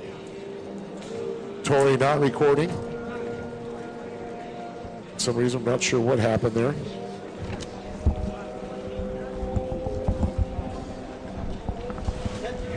Well, Snyder, a winner in Moto number 1, trying to back it up here with a victory in Moto number 2, Dave. Thanks for spelling me. Had to go fill up on my Monster Energy. Oh, that's right. Where's mine? I see how you are. I got you. I brought you water. I know, I'm good. I don't want to. And it's a great value. It's free. So once again, this is race number 4, Novice Runabout, 1100 limited. You're watching heat number, Moto number 2 rather. Snyder a winner in Moto number 1. I believe we were supposed to have 4 riders out there. We still got 1 rider that's back here on the starting line. I'm not sure what happened to our 4th rider. Yeah, so we got 2 riders not showing up in this one. Snyder, your race leader out there, again out of Bradenton, Florida, sponsored by Monster Energy, Tim Judge Motorsports. And then Easton Cross. Boy, that's how these love bogs are starting to get a little annoying. I almost ate. Yeah, you know, for those of you folks that may be listening in on the Liqui Moly live broadcast, Central Florida, you know, so like one time a year, you know, there's like a couple weeks that the love bugs get really bad, but we just happen to be down here at that time. But it's all good. It's all good as long as they're not on the car and you have to go back and wax your car. Snyder down here, bottom right-hand side of the track, getting ready to exit the outside split. As after this, we've got about 4 more races to go, including next up will be the Junior Ski 4-stroke lights class in the 10 to 12-year-old division. Then we've got the Runabout ProAm stock, race number 6. Race number 7 is the Junior Sports spec class, and then we've got the ProAm Ski GP. Saving the fast racers, fast boats for the end of the day. And boy, what a day it's been, man. Yes. The weather has been absolutely amazing. Like you were saying, Dave, light breeze from the east, probably about 85 degrees, I would say. I mean, just perfect racing weather. And not too choppy out here for the racers either. I know that not at all. The racers, kind of, they like the chop, though. You want a little chop. It's always the fastest there. You know, total smooth water, believe it or not, is not always the fastest conditions. Right. You got to get a little where you're skipping on top of the little chop. Chine. You don't want to chine walk, but you want to chine. Right. I'm looking at Snyder over here coming back from that outside split once again, and he's extending that lead. Easton Cross also out there. Easton on one of those Sea-Doo Sparks. And the old X4 Sea-Doo that Tori Snyder's riding has been produced since, I believe, 97? Yeah, 96, 97. A little different hull. They brought the Spark boat out. Sea-Doo or Bombardier brought the Spark boat out a couple of years ago because they wanted to make getting into runabout racing affordable for a lot of these riders out here. And I remember when the Spark first came out, they had a model that was only like $5,000. It was like $49.99. The Ace, what was it, an 800cc motor? Mm-hmm. 9. The 800 Ace. I believe it was an 800. And then they went to the 9, and then they have the 1100 yeah, also. Now they have like the Sport model and the Sport Deluxe. Then Yamaha came out with the Jet Blaster. And Yeah, the world's going crazy. Yeah, I love it. As long as they're producing watercraft, it makes me a happy camper. Yeah, that's it. And this is one of the more affordable classes to get into if you're listening in or watching on from the shoreline here at Veterans Park. I wouldn't call Tories affordable. That thing is got everything in the kitchen sink thrown at it. Well, the boat's affordable, but the mechanic's not. Exactly. There you go. Should have rephrased that, I guess. That's more appropriate. Right. We got, once again, coming up next, our junior class, 4-stroke lights class. I believe we got about 8 riders in that one. Yeah, this was a good one. Well, it's not just juniors. It's actually a combo class. But it was a 4-strokes overall lights class. And Cameron Spooner, I believe, a winner in that class on the in the first moto. You are correct, sir.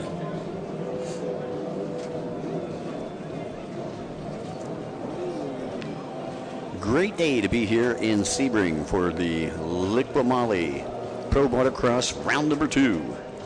And this is only day number 1. We still got a whole nother day of fun ahead of us. Oh, just make me be tortured sitting on the beach in nice weather in Florida. Oh, darn, I got to be here again tomorrow. I love it. Our job does not suck, Mike. Yeah, and later on tonight, catch up with us over there at the Lake Jackson Landing. We're going to be hanging out over there with our good friend Jim Jordan, and special thanks to Jim for providing the staff all the lunches today. That's right. They got seafood over there, brisket burgers. Oh, my goodness. Bison burger. I'm a big fan of the Hush Puppies. Hush Puppies were pretty darn good, I got to say. Their buffalo wings last night were the bomb. Mm-hmm. Snyder with about a half-lap lead. Now, I just did see something interesting on Snyder. Let me go back to social media here, Mike, and check this out and give you a little information here. Something about a barbecue place. Something in Papa's. Snyder.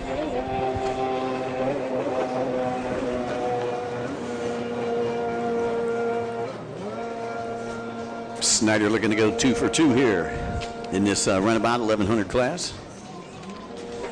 Unfortunately, half the field not showing up for that class. Junior ski 4-stroke lights is coming up to the line next. I can see some of the lights guys over there warming the boats up as this one comes to a close here within the next couple of minutes. Again, great day for racing here in Sebring. If you're missing it, make plans to be here. I believe we're coming back to this area, Dave. If you can't make it down this weekend, we're coming back to, I believe, Avon in August. Yes. Looking forward to that.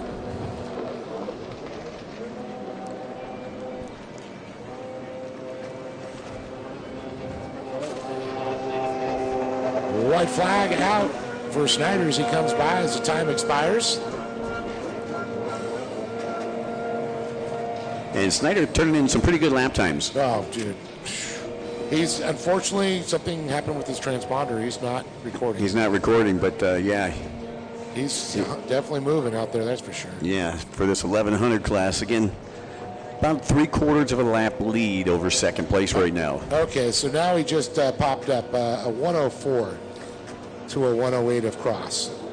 So Alan Postlethwaite out, and Justin, looks like John Tooney also was a no-show.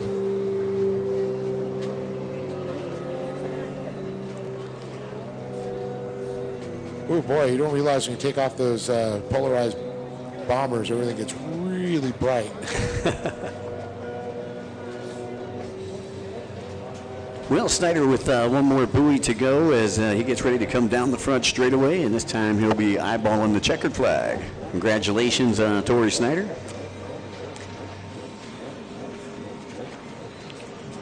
Tori spends a lot of time over at the St. Pete Skyway. That's where them guys all practice over there in the Bradenton area.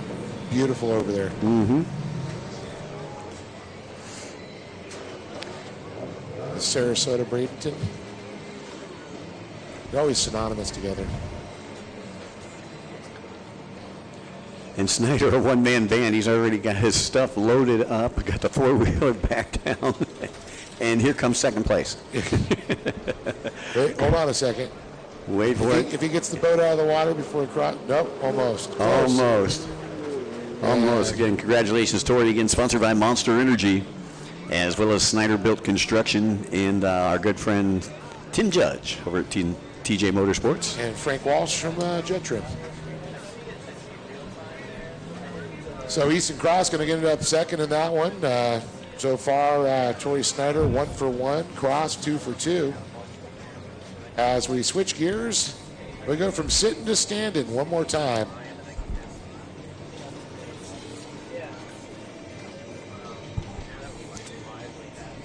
All right, coming up in this next one, junior ski 4-stroke 10 to 12 lights class. 595 is Sebastian Wilcox, boat number 114, Braden Dill.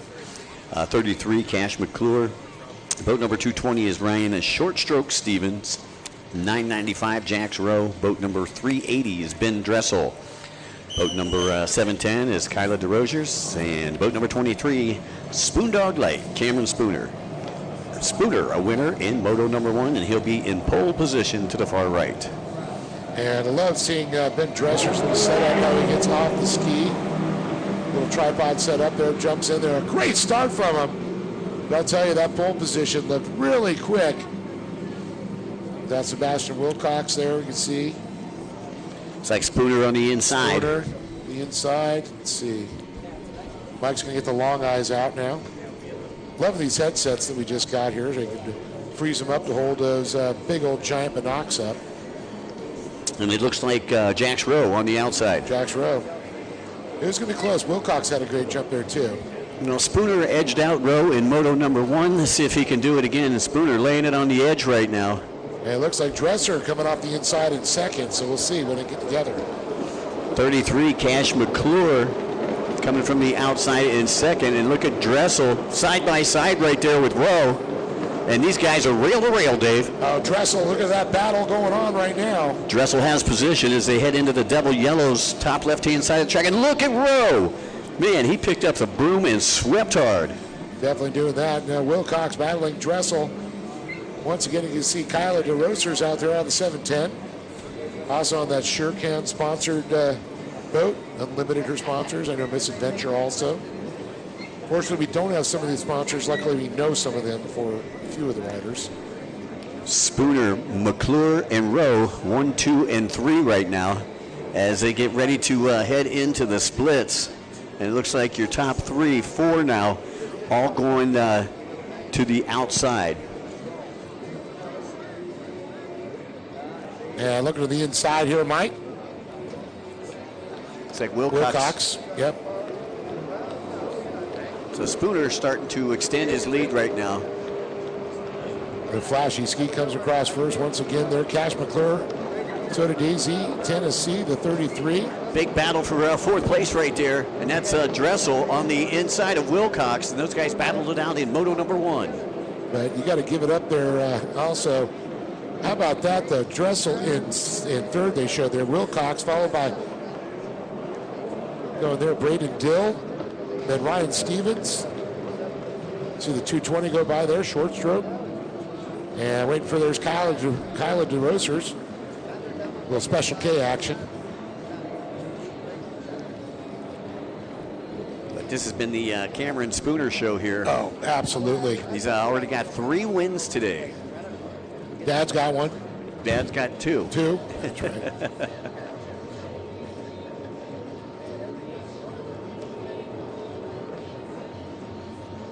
And Spooner coming from the outside split. McClure, who sits in second, also going to be coming from the outside split as he gets ready to come down the front straightaway. And we see Wilcox coming off, using that inside split, trying to pick up some time there. There's McClure you talked about, 33. So what type of lap times are we seeing right now from Spoondog Light? And I'm looking at 106 to a 109 at McClure. Looks like Jax Rose a 109. Ben Dressel just tagged a 109. Dressel very quick too, 110. Cox with a 113. Slowed down just a little bit. Used to see Sebastian having issues. And they take, there's Braden Dill on the 14. And there's our good buddy Short Stroke, Ryan Stevens. Now you can see they're all starting to spread out a little bit as you see second, third, fourth, fifth, all on the back straightaway now. About a 3-second gap in between each of them. And 1, 2, and 3 all going to the outside off of the hot slag decision buoy. I'm going that's a metalworking place. Hot slag. Hot slag. Belt you some metal, buddy? Speaking of melted the competition, that's Cameron Spooner. Yeah. Oof. He's already coming up on the backside of Kyla. It's like a hot knife slicing through butter at this point. Once again, don't forget back there in Performance Alley, we've got Big Backs Lemonade. They've got the Black Easy Up just outside the ladies' restroom back there by the pavilion.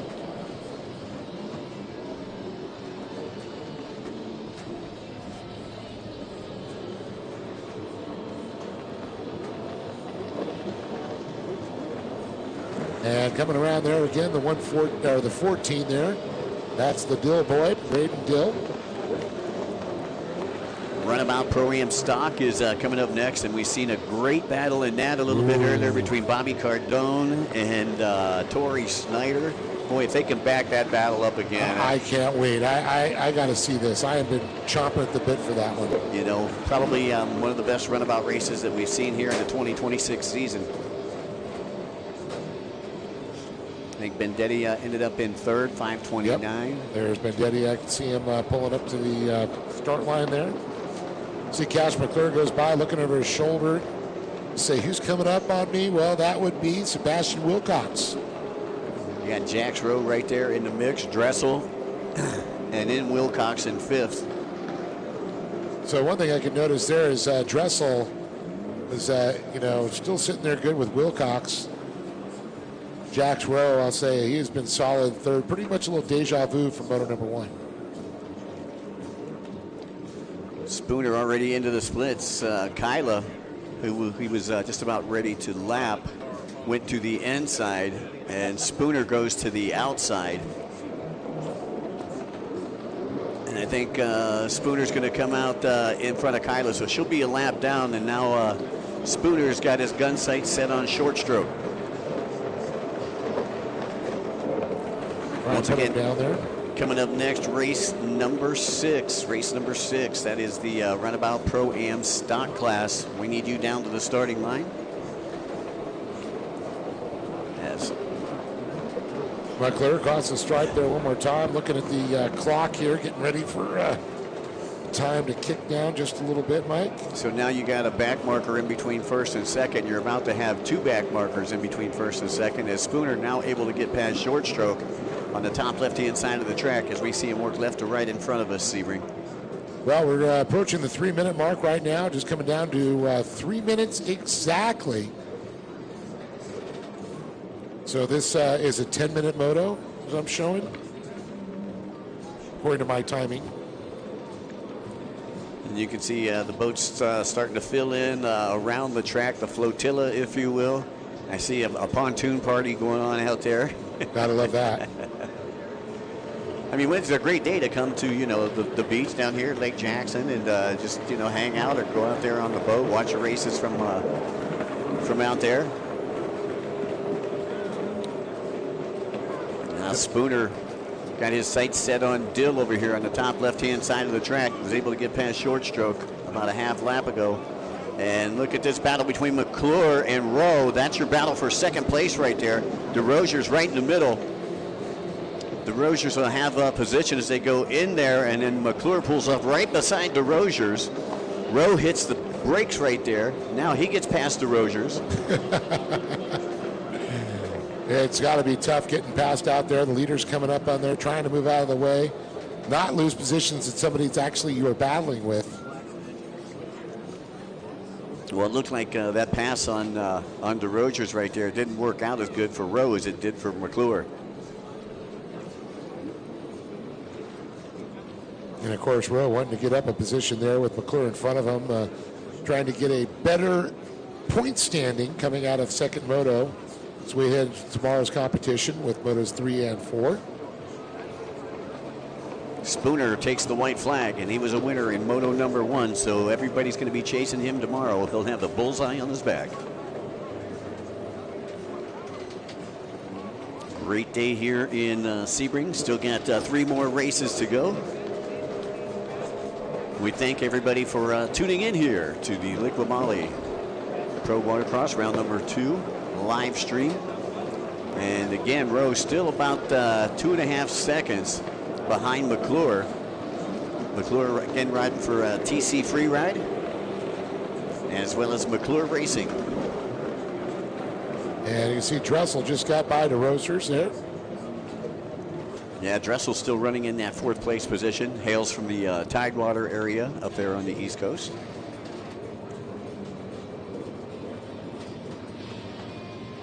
There are a lot of Tidewaters. Where is that? Is he in New Hampshire, Pennsylvania? Virginia. Virginia, okay. Yep. Yeah, that's we're actually going to be Tidewater, Virginia. Yeah. Well, that's actually where we're going to be here at the end of the season.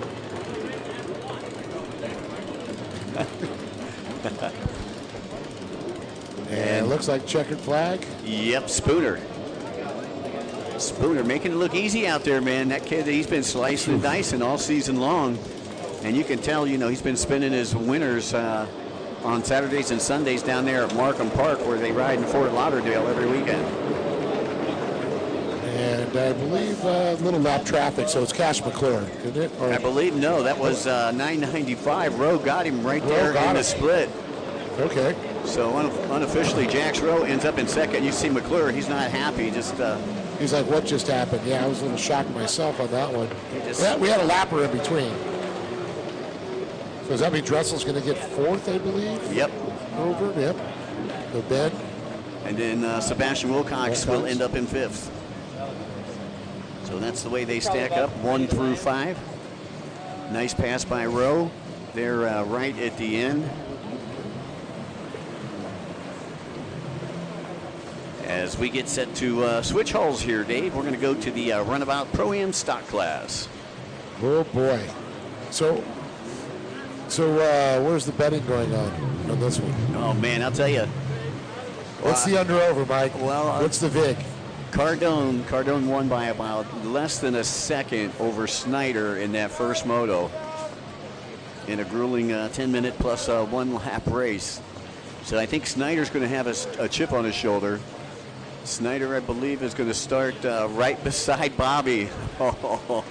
Which do you think he's trying to get in his head right now? Just a little bit. I told you, psychological warfare. Bobby's like, I'm not going to look at him. I'm not going to look at him. I'm not going to look at him. Okay, I'll look at him. I looked at him. He looked at him. Get a couple of holders there. They're trying to get over for Torrey. Where's the height of stick? So 529, Bendenny's going to have pole position on the outside now. And the top 2 from race number 1 going to be pitted right beside each other on the inside. It's going to be a great start. I'm kind of shocked that they decided to do it this way. I'm okay with it. I am too. I'll allow it. I want to see this. Great race in Moto number 1 between these two. And I don't expect this race to be any different. Well, in Torrey's mind wants to be different. Yeah. All right, Torrey got Dan Costello helping him out down there, and I see Bobby's got Spooner helping him out down there. He's got the professional holder. All righty. Torrey suiting up. Once again, 3 more races to go today. Glad everybody could check us out here at the Liqui Moly Pro Watercross Tour, round number 2. Again, Mike Young alongside my good friend Dave Arnold. Hi, Mikey. You got the East Coast, West Coast connection here. We got you covered from coast to coast, Joe. That's it. All right, looks like riders are told to fire up their engines. Now, Cardone had an incredible start in Moto number 1. We'll see if he can back it up with another one here. We're flashing red.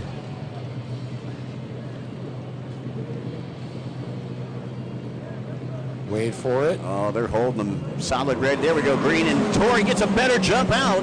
Oh, side by side with Cardone as they head into turn number 1. They're trying to squeeze. Oh, look at this. It's going to be Snyder. Cardone. Snyder with the whole shot on the inside, and it looks like Vendetti on the outside. There might have been a little of intimidation factor going in there. I'm telling you. They were rail to rail coming off of that starting line. And I'm seeing the green flag out, so that's good news for Snyder and great news for us. All right, they come together. It looks like it's going to be coming off the inside. It's going to be... Oh, look at Vendetti. Oh, my goodness, Vendetti. Vendetti. Them guys got in each other's head. Meanwhile, Vendetti says, peace out, guys. I'm cool with that. Arrivederci. Yeah, so Vendetti with the whole shot here. And your race leader after one lap into it, and that's Vendetti just lighting it up down the back straightaway. Oh, Vendetti, look at him start to stretch out this lead now. Okay, now this is what I'm thinking. If things just stayed like they were, right? If something crazy happened and the checkered flag just dropped right now, they would all, the top 3 would all be tied in points. I know. And it looked like about 5 seconds separating now. Vendetti, Snyder, and about 6 seconds back to Cardone. And Vendetti just coming off of an injury.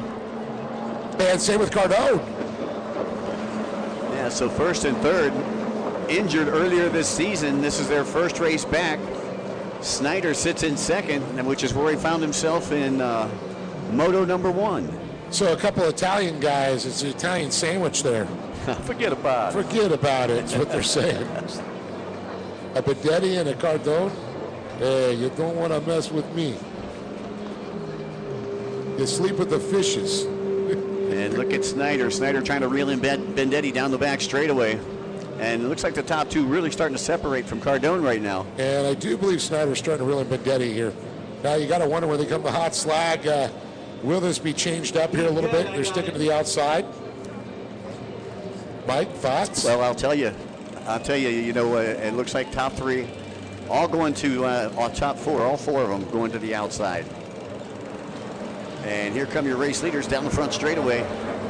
And it is Vendetti with a 2-3 second lead. Well, definitely that's been chipped away. I'm going to take a look here also at our timing. And the gap between second and third place, about 7 seconds right now.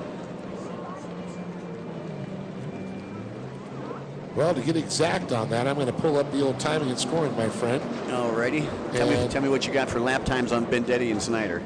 All right, Vendetti, 58.709. Torrey Snyder, a 57.9. So that's why he was starting to creep up on him. Cardone, a 101. Oh, wow. Cardone has fallen off the pace just a little bit. But you got to wonder after that effort that he put in a little bit earlier today if he's a little bit sore. Again, like I said, just coming off of an injury. Yeah, and then we also got Troy Weeks out there. And Jeff Cross, the Canadian. Look at this, side by side, down the front straightaway. And Snyder trying to steal that position away, went to the inside split. Vendetti went to the outside, and it looked like Snyder gained some ground right there. Well, I think we're going to see this battle a little bit earlier than we saw in moto number 1, Mike. It was not till the end we saw him battling with Cardone. There's Cardone, something going on. He just pulled his hand up. He's slowing down. I wonder if he's feeling a little pain. Could be. Yeah. Could be. And look at Snyder, once again, trying to pull on Vendetti as they work their way down the back straightaway. And let's see at the Hot Slag Company, the decision buoy, and it's Snyder to the inside. Snyder diving to that inside. He likes that inside, and Vendetti just smacking that red buoy right there. It looks like the buoy came out on the left side, which would be good for him. So he doesn't have to take that penalty buoy. And here comes Snyder. It's going to be Snyder. Snyder out first, takes a look over his shoulder. He'll find Vendetti right there, and Vendetti now finds himself in second place. And Vendetti keeping the throttle on there, not letting off there, getting a lot of speed. Unfortunately, crossed there. Now you got to ride in the jet wash.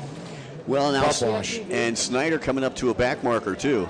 We'll see if that slows Snyder down, and Vendetti can get himself right back into this. I think it's going to come to the point here when Snyder's going to catch up to him near the splits, and he'll make the decision to go opposite, I feel. Okay, so your back marker going to the outside. Snyder also going to follow him to the outside. Bendetti, is he going to the inside? No, he's going to go to the outside. So you got a lap rider in front of first and second place on the outside split right now. I thought for sure that Snyder went inside. Yeah, Snyder was making that inside work for him the last couple of laps. And look at this, Bendetti getting out the broom and he's sweeping.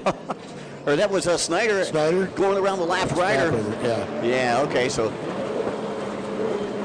Snyder going past the back marker there. The back marker getting a blue flag with a yellow stripe. That's saying yield to the leaders. Second place still Bendetti.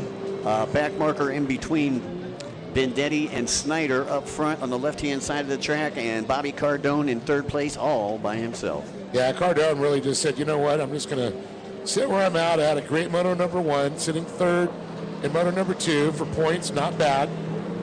He's already got, he'll have a 60 and a 48, right? Yep, that would give him 108 points going into the third moto tomorrow. Snyder, if he stays where he's at, a 60 and a 53. A 60 and a 53, yeah, so he'll have 113 points, have a 5-point advantage. Bendetti took a third in the first moto, 48, and 53 would give him 101. So that's what we've been looking at coming into tomorrow's third moto. Look at you using that Ohio education. My education? Courtesy of the Ohio public school system. Yeah, buddy. That's back when they taught like math in school. Junior Sports Spec race number 7 is coming up next, and ProAm Ski GP race number 8, final race of the day, will be coming up after that. So still a couple more to go after this one. And how much time do we got left in this one, Dave? Well, that's a good question.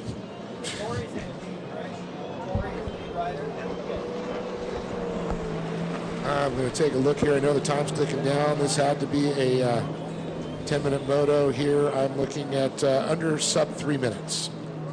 Okay, so Snyder's still your leader. He's on the outside split.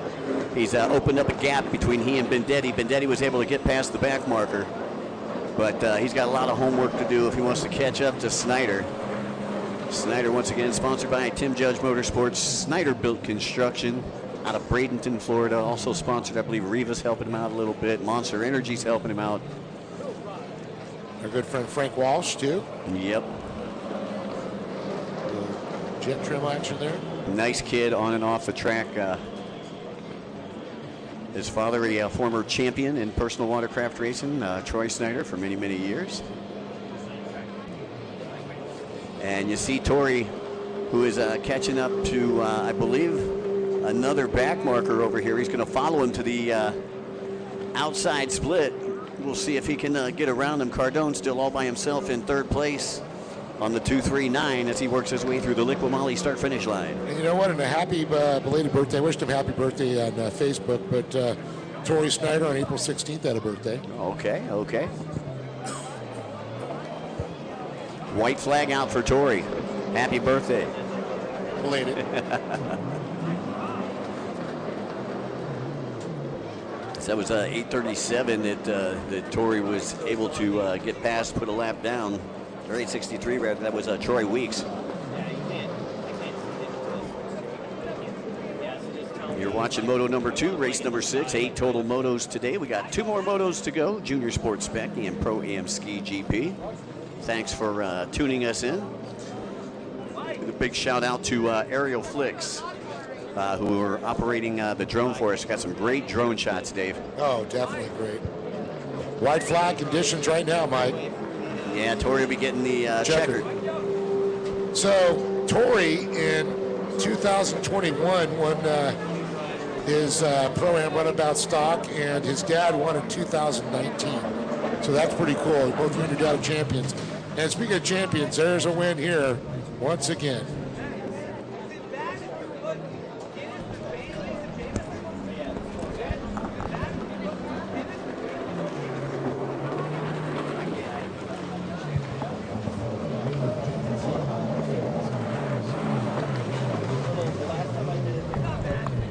Yes, Keith, we'll take that. we'll take one of each. Yeah, it was at you were being a mixologist. Yeah, well, I think that means he's Irish. Yes.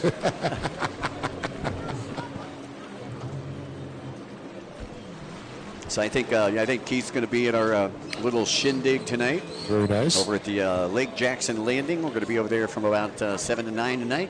We invite everybody, all the race fans, and all of the sponsors, all the racers to come out and hang out with us. Now, are they racing Supercross today, Dave? Or yes, they are. They're racing today, though, aren't they? Not yes. tonight. Yeah, this afternoon. Yeah, it's in Philly today, right? Yep. Okay. The new stadium there, whatever they call that. Used to be the old Veterans Stadium. But... All right, so we got the sport class coming up next for those of you tuning in. Junior Sports Spec. We've got more than juniors out there, so I believe it's going to be a combined class.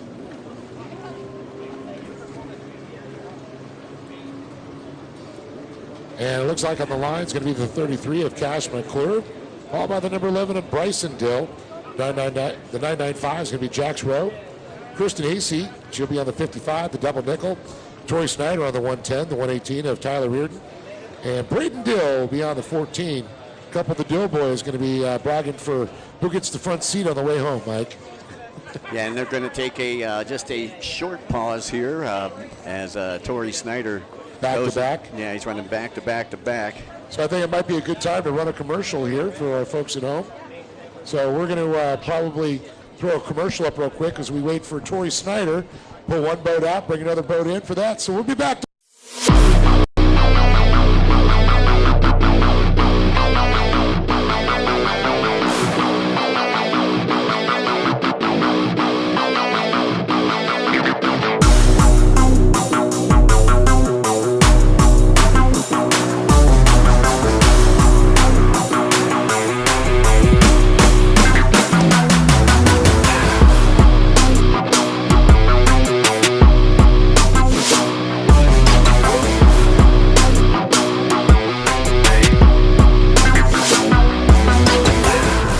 Whether on the streets or the track, our premium oils and additives keep you moving no matter the road.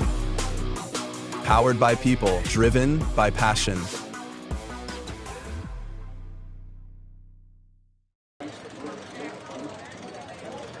When you're racing at this level, every second matters, and so does every detail. I trust SureCan, the official fuel can of Pro Watercross, to fill up my jet ski. With the rotating spout at the bottom, I fuel up fast. No more tipping, no more spills. And the thumb control button at the top lets me dial in the flow so I get exactly what I need every time. Fuel smarter, race harder with SureCan.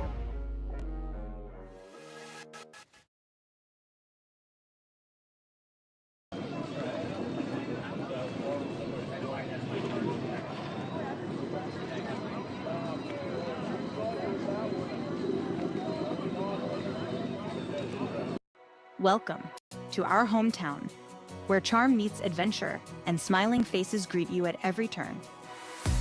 Vibrant stories line our walls and invite friendly chats with our neighbors. Here, every sip, every bite offers an opportunity for cherished memories and beckons you to return again and again. That's what hometown is, and we'd love to show you around ours. Sebring, Avon Park, Lake Placid, 3 communities, endless possibilities.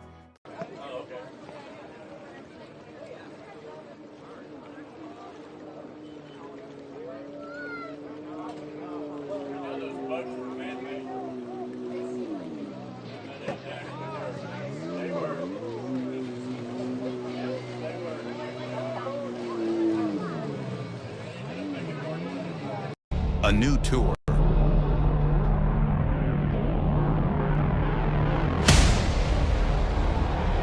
New energy. The best riders in the country. All chasing one thing. Havasu. This is speed. This is chaos. The Liqui Moly Pro Watercross National Tour. The road to Havasu.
I've got a jet ski, but I don't race. I'm looking at mine's only 2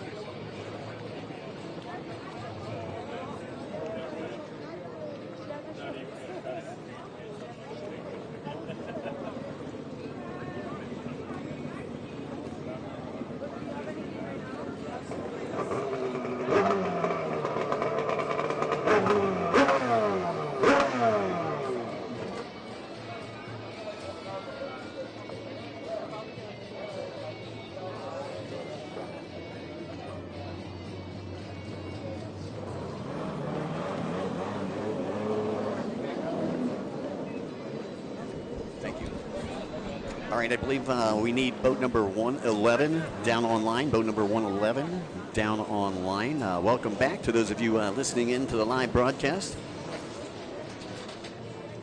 And we are getting ready to go with our junior, well, it's our sports spec class. And as I take a look down here, we should have boat number 33, Cash McClure. Boat number 11 is Bryson Dill.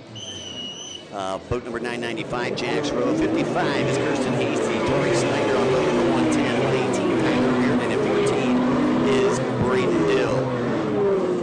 Now on the outside pole, I see Jax Rowe, and he's pitted right beside Snyder as we got solid red, and we are green, and Snyder getting a little jump right there. Side by side, they're bumping and grinding on the way to turn number 1. And it looked like Reardon may have come over just a little bit.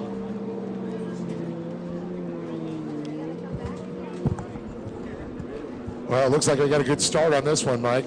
Green flag is out. They've kept the dreaded red in. Well, I definitely see a wave blaster to the inside. And it looks like Snyder on the outside, followed by Rowe. And Snyder's going to have the drive as they come down the front straightaway. So Snyder moves into the lead. Hole shot by Snyder, and he's trying to pull Rowe with him. We have a battle for second. Yeah, it looks like Cash McClure and looks like, I believe, Tyler Reardon there. They're battling. Kristen Hasty trying to get up in the mix there, too. She was really quick in moto number 1, so we got to keep an eye on her. Yeah, I think she came out second after the first lap. I think she ended up in 4th overall in the first moto. She really kept it on a little late through that turn and was able to make a pass in moto 1. So Snyder with the hole shot, and he's got Jax Rowe right behind him. And I believe you got McClure back there in the 3rd spot. So that's the way they stack up 1, 2, and 3 here. This is race number 7, Junior Sports Spec. Coming up next, final race of day 1 here. That is going to be the ProAm Ski GP. So ProAm Ski GP riders start making your way down to the water. I believe this race here, 10 minutes plus a lap, Dave. The roar of the big board coming up next. Roar of the big board. And Snyder taking a look behind him, trying to figure out where Rowe's at. Knows he's got a little bit of breathing room now. About 2.5 seconds between 1st and 2nd place. About 4 seconds between 2nd and 3rd place. And there's 118 Reardon in 4th, Hasty in 5th on the double nickels. So looking at the lap times there, it looks like a 109 there for Snyder, a 109 for Jax Rowe, so he's right on it.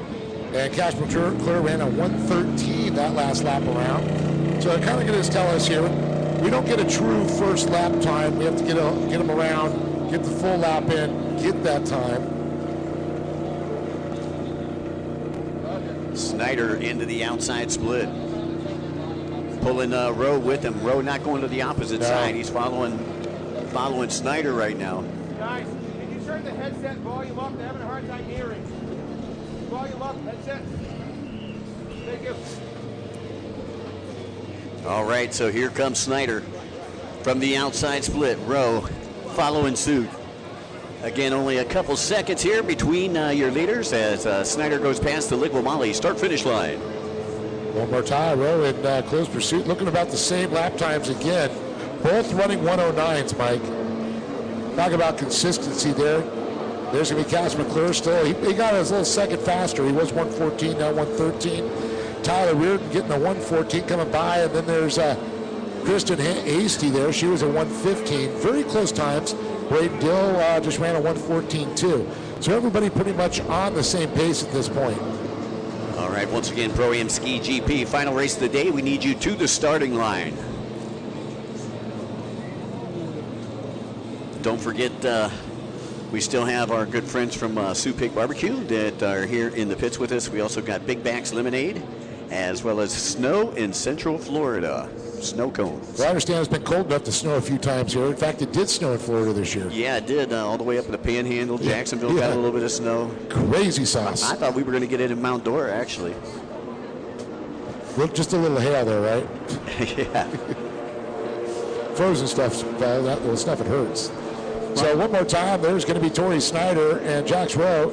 And I believe Jax has actually reeled him in there just a little bit, and about a tenth of a faster this time by Rowe was than Snyder.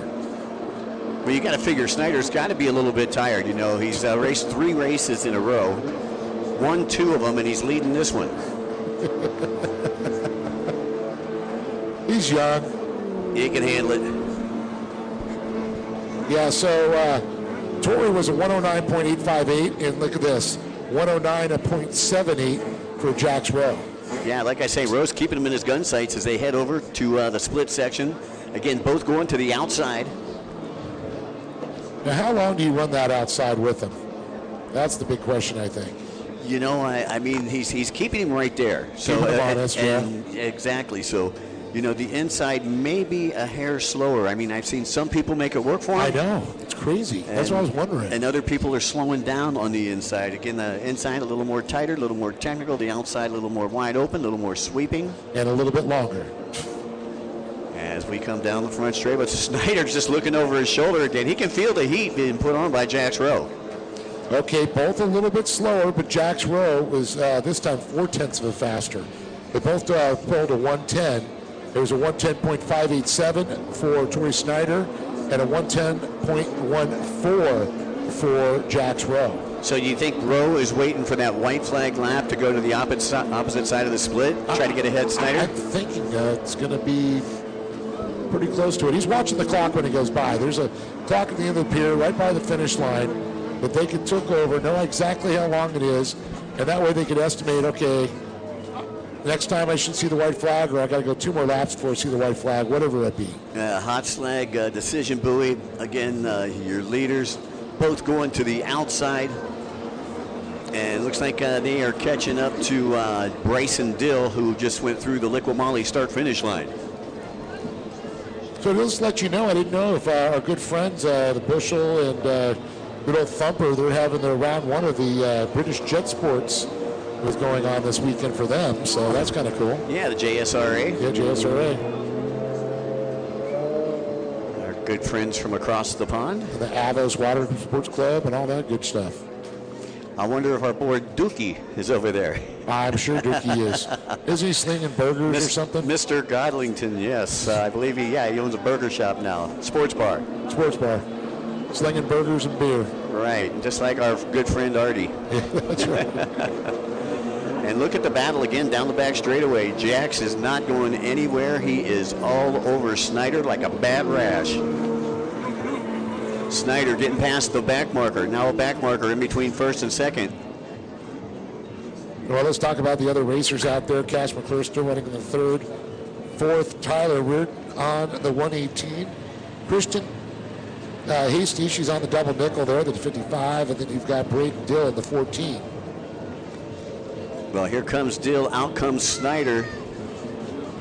Snyder going to have the drive, and he's going to have to try to get position on Dill here after they go past the Liqui Moly start-finish line. And it's going to be a couple buoys before that happened. Dill, good there, but you got to wonder, Rowe has got a little closer, Mike. That dropper could be a factor. Yep, it looks like he may be slowing Snyder down just a little bit. Snyder trying to cross over the wakes right there. And Rose slides out just a little bit, gives Snyder a little bit of breathing room. Oh, it goes really wide on that one, crossing the wake. And Snyder going to go inside, outside, and try to get past Dill right here. It looks like it's going to be close. Dill gives way. Here comes Rowe. on the back section now. So Dill in between your two leaders right there, and Rowe now able to get by, and still not going anywhere. I mean, they're within 2 seconds of each other. Oh, yeah, Some great racing here. Still sticking to the outside splits there. Once again, we are Ski GP class down to the starting line. Ski GP class down to the starting line. That last time by, almost identical times. 2,000ths of a second separated Torrey Snyder and Jax Rowe on the last lap. And Snyder taking a look behind him again. Going, wow, this guy's like a bad rash. No way. And the white flag is out for Snyder. Will Jax Rowe go to the inside next time? Do you think he's going to go to the inside? Or Torrey.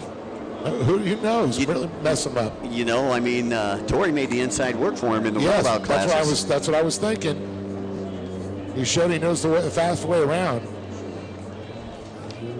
But he doesn't have anybody in front of him. So, you know, if he wants to take the outside, I would probably stick with what I know right now. Okay, let's see if he hits the brakes here. Stick with the devil you know? Yep. And nope, he's going to go to the outside. And so does Rowe. So does Rowe. What Rowe? See what I did there? Yeah.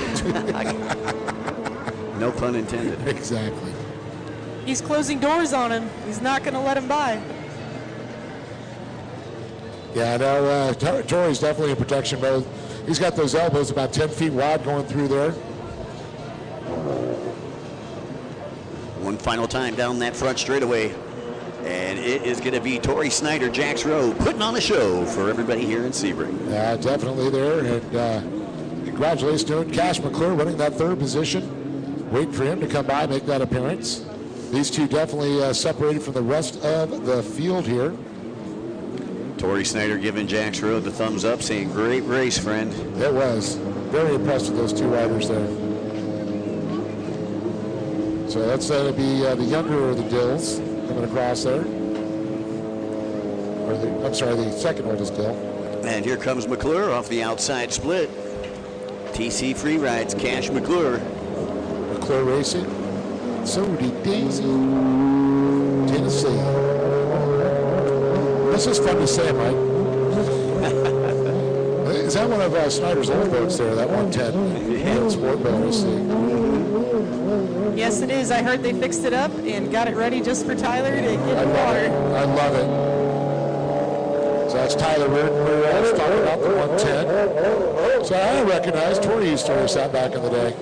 And in the background, you can hear the roar of the big bore, Dave, as we get set to go here with the GP class, which will be our final race of the day. I want more. You will tonight at Lake Jackson Landing. We're going to race off the back balcony. Slap the gator. And once again, yeah, we invite everybody to come out and join us tonight at the landing at Lake Jackson, just past the host hotel, which is the Inn on the Lake. Or the Lake Jackson Landing. Lake Jackson Landing.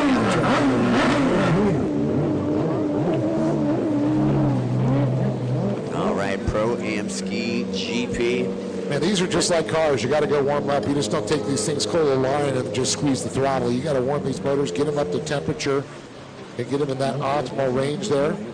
In your first race, 201, Chris Landis, after a Cabrera hole shot, Landis got past him, and it was the Chris Landis show. Cabrera ended up in second, just in front of Braden Sebring, who took the win in Texas. Yeah. Yeah.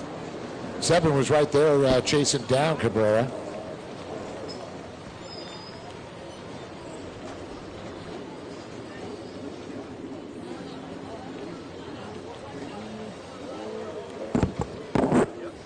All right, you can see our GP riders getting staged down there underneath the moto option tent.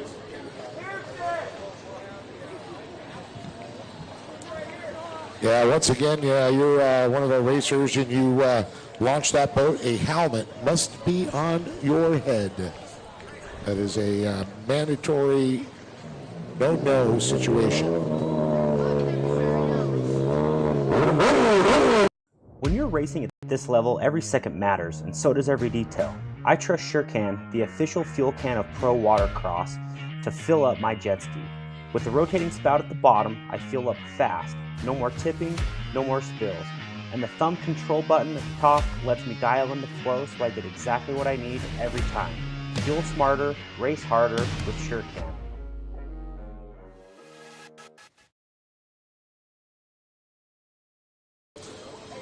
All the statistics.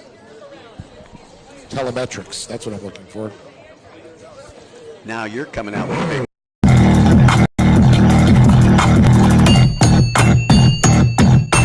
calendar with you. Actually, I had one at 220. Welcome to our hometown, where charm meets adventure and smiling faces greet you at every turn. Vibrant stories line our walls and invite friendly chats with our neighbors. Here, every sip, every bite offers an opportunity for cherished memories and beckons you to return again and again. That's what hometown is, and we'd love to show you around ours. Sebring, Avon Park, Lake Placid. 3 communities, endless possibilities. Sly in the Stone, Family Stone. All right, looks like we're still waiting on a couple boats to get in line. Now, see, this is where I would go ahead and start everybody up. I mean, because, you know, just because you're riding in the Pro Ski GP class don't mean that you can lollygag and not get to the line on. A new tour.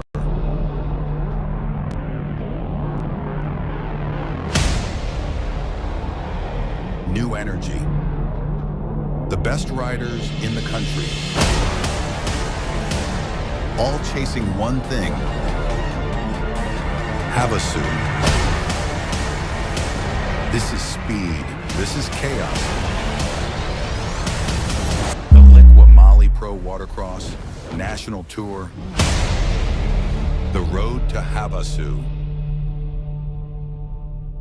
Any sponsorship on there? Just noticed that.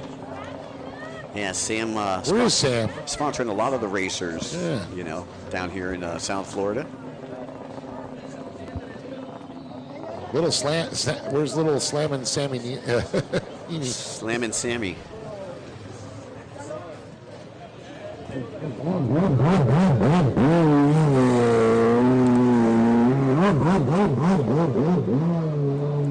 right. We're just waiting on Duda.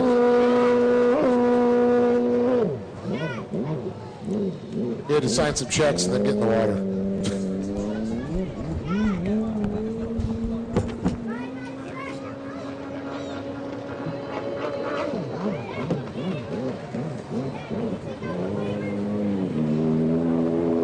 That's a real athlete right there. Stretch him before he goes. He says when you get old like that old moto guy, you got to stretch, otherwise you can't move. Yoga every morning. It helps, old or not. And don't stop moving. That's right. That is the key. Indeed. You know, we'd be standing and we sit down and it's like, oh, man, I got to stand up. These GP skis are so physically demanding, though. The G-force in the corners is pretty insane. Full body workout, and definitely takes an athlete to ride. Centrifugal force, too, wanting to throw you off that ski in every turn. It's not a Sea-Doo where you can just hop on and pull the trigger and go. These ones actually take a lot of practice to get down. We'll put you on a GP runabout and say you can just jump on and sit. I was shocked at how, or even the Yamaha, the Cowie, doesn't matter. When they turn, you're pulling literally 3 to 4 Gs on those turns and holding on. And if your legs aren't strong, your upper body's not strong, you're going flying. Those are spooky for me because I like a low center of gravity on a watercraft, and Yep. everything about those is top heavy and sketchy. You got them set up right. It's like glued to the water, though. It's pretty exhilarating. I almost raced sit-downs at the Mark Hahn, but we sucked up a rock the day before. Oh. It was meant to be. That's what we call our good friend Glenn from Impros. Oh, yeah. No, it was definitely meant to be. I'll stick to the stand-ups for now. When the contract comes from Monster, though, we'll sign. Need some women back in the pro runabout GP classes. We had some fast ladies back in the day. Petrell and Amy Green. Renee Hill was super fast, too. Renee is such a sweetheart. Oh, yeah. She's a local at all of the races in California over there. Retired school teacher now, in Lake Havasu, so pretty cool. She's still racing. She takes the guys, gives the guys a run for their money for sure. Oh, yeah.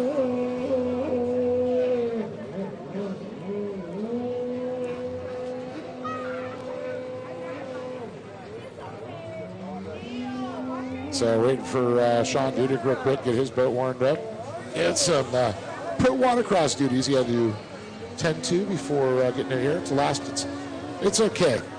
We're on the beach. It's 3:30 in the afternoon on a Saturday. We're in our happy place. Perfect weather, no Perfect wind. weather. Ideal racing conditions if you enjoy flat water. Just a little ripple. Is it enough to kind of break the suction on the water? I always tell people it's like flat water. It just wants to hold you there. You get a ripple, you could dance on top. Yeah, for me, I perform better in rough water. So flat water, I get scared because just a little ripple could throw me at 60. That's what Mike says, but it has to do with his age, not his speed. Right. Just love you, Mike. For all of the racers out there who have people at home, if you want to send them the link to the live stream, you can find that on Pro Watercross, Instagram, Facebook, or my Instagram as well, Off-Roading Kai. Or Dave R. Arnold, or Charles Ginchard Photography. It's everywhere. Send the link to your friends and family, share it on your social media. Helps get more racers out here and more eyes on all of us in the sport. And don't forget, right after this round, 2 weeks, next week, Huntington Beach, California for motor surf and free ride. Following weekend, Pro Watercross at Lake Havasu for CBS Sports Network, just like we're shooting tomorrow. We're here, network television. You want to get your sponsors some good airtime? Well, it's a place to be right here at Pro Watercross, CBS Sports Network. That's right. Or, of course, the live stream. Jerome getting a great shot at the lineup here at Pro Ski GP. On the line on the 595 is Kelly Wilcox. On the number 24, driving the British Green Racing Machine on it, Charles Ginchard. On the 114 is going to be Sean Dudek. On the 51, it's Speedy David Cabrera. Braden Sebring is going to be on the 730. And Christopher Landis on his Fast Power Sports is going to be on the 201. Then you got Commander Eric Medlin on the 98. Isabella Parker on the Fast Power Sports 169. And Thomas Landis, one old try and true Kawasaki SXR. A little red light flashing here, waiting for that green flag and green.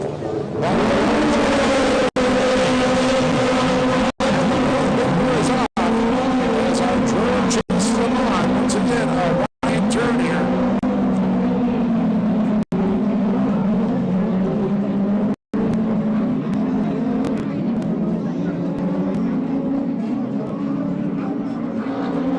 And looking to the inside, it looks like Cabrera there.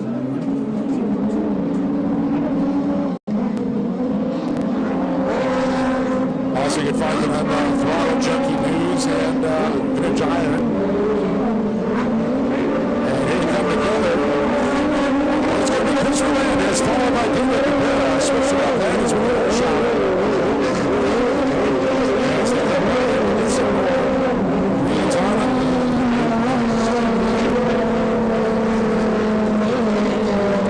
Seeing Dudek going down and down there also. So it's Landis Cabrera, Eric Medlin, Isabella Parker on the 169. Then you got Braden Sebring on the 730, Charles Ginchard in 6 on the 24, and then Kelly Wilcox in P7, followed by Thomas Lambert in P8 and Sean Dudek P9. Story here, the 201. Man from Pompano Beach is what Mike said around that area. Christopher Landis. I guess I can look at Facebook and see his hometown, but I know he's a Florida boy. Chris Landis coming off the outside split there in the lead. Landis trying to pull on Speedy Cabrera.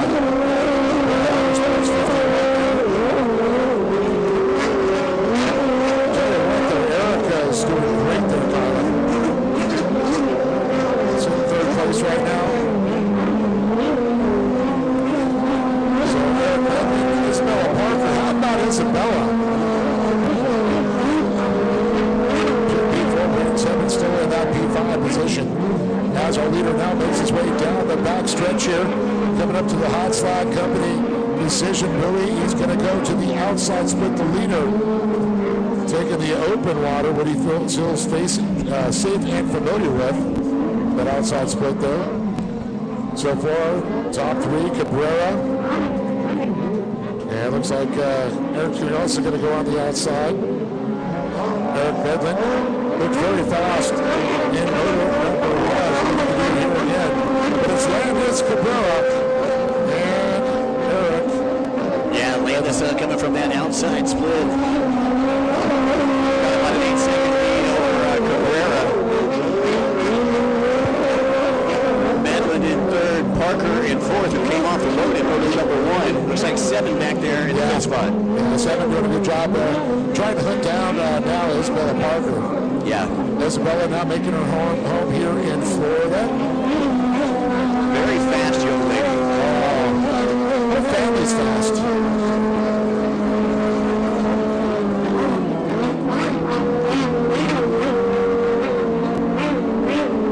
So do you think the battle between Cabrera and Medlin going to heat up a little bit? Yeah, I believe so. Cabrera slowed down a little bit. We saw that in moto number one, and Medlin was able to get up there and dice with him. So I'm kind of suspecting that might happen again. Medlin really came on quick in the second half of moto one. As Landis goes by one more time across that stripe. Yeah. The Moly finish line. Yeah, Chris really checking out this one, sponsored by Racing. They said it was too much work by Cabrera last time. He's also sponsored by Fast Power Sports. Good friend Dustin Matsuris out there. Landis is coming up on some lappers. Yeah, it looks like he's able to get by on that back section of the track, headed over toward the hot slag decision buoy. And you know what he said? What lappers? He went right by him like a hot knife through butter again.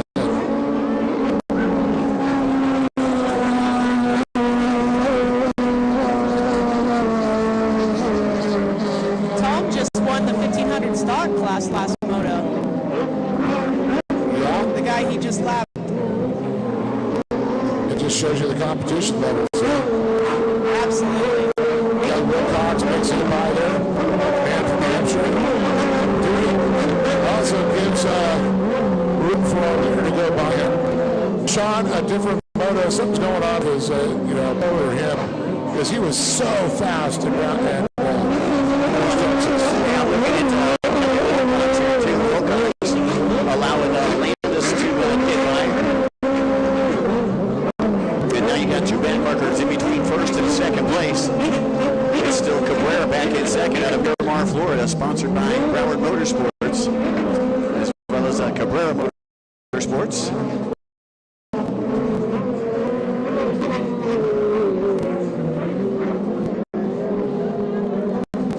Been an amazing day of racing here in Sebring, man. I'll tell you, the weather doesn't get any better than this in Florida.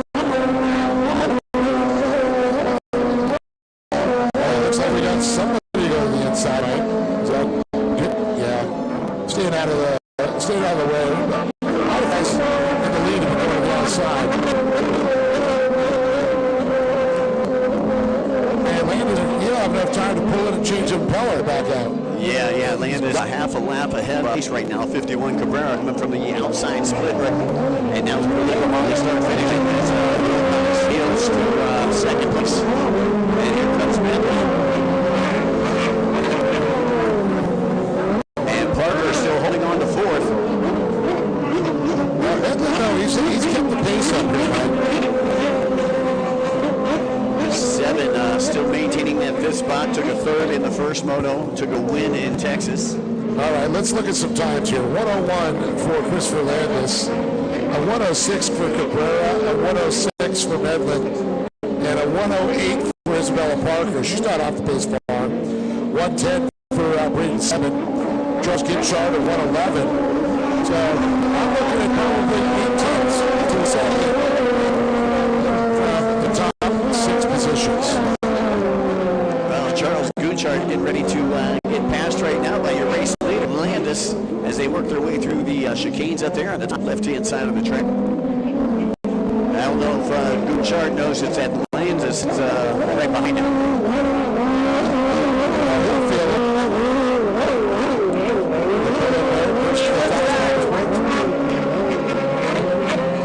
Oh, somebody's got a plan around. Just putting on the heat. He looked back and saw him. And look at this close to the inside. Said, I'm done playing. Yeah, I'm done playing. Hasta la bye-bye, amigo. No gains for Landis. No, they don't. All business. He's here to win. He is Mr. Business in legal land.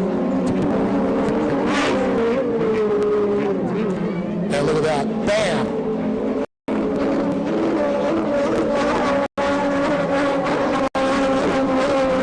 So Landis in command of his own destiny. And look at Cabrera. Cabrera so far back, about 3/4 of a lap back. That's insane. Cabrera just now coming off of the outside split down the front straightaway. And he's opened up a little gap between he and Medlin right now, who currently sits in third. And there's Cabrera. One more time. He's not that far back, you're right. He's close.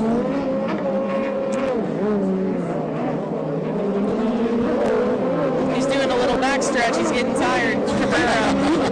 You saw him stand and stretch. Yes. How much time we got left, Dave? That's what I'm trying to find out before the battery dies. Sometimes these motos feel like 10 years.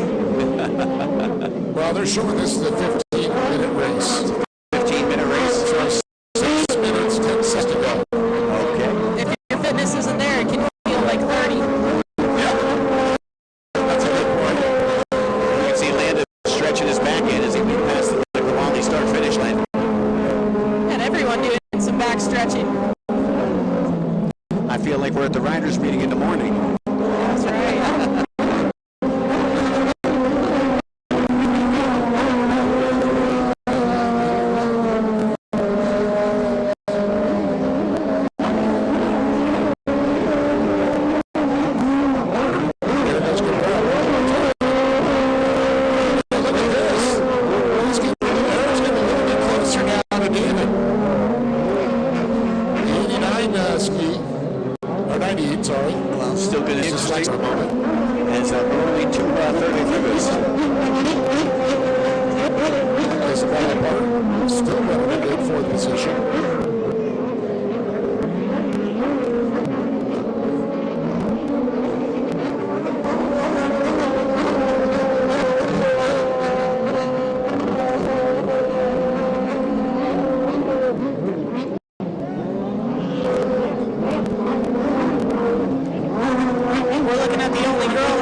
No, that's not, because she raced in the Novice ski stock.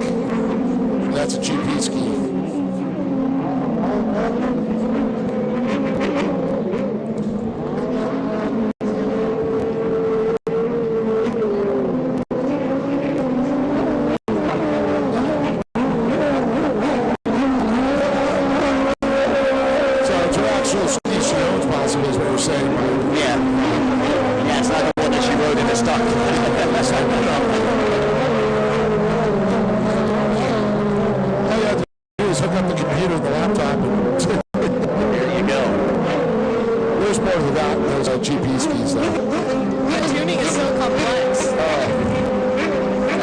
Power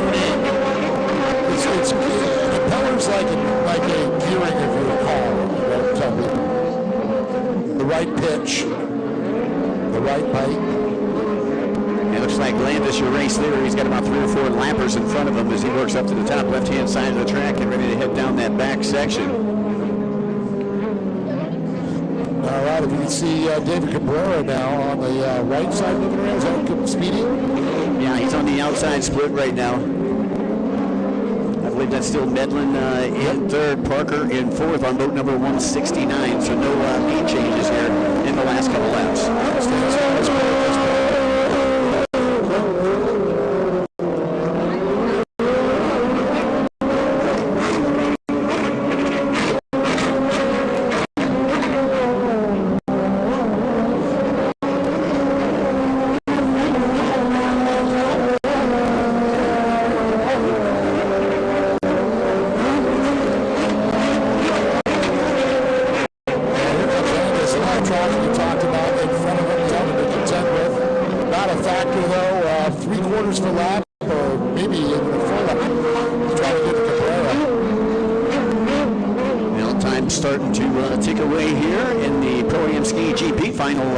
Of the day. Glad everybody could join us here for the Liqui Moly live stream. Gorgeous day as we look off into the east as we're in Central Florida right now. Thanks to my broadcast partners, Miss Kyla and Dave Arnold here.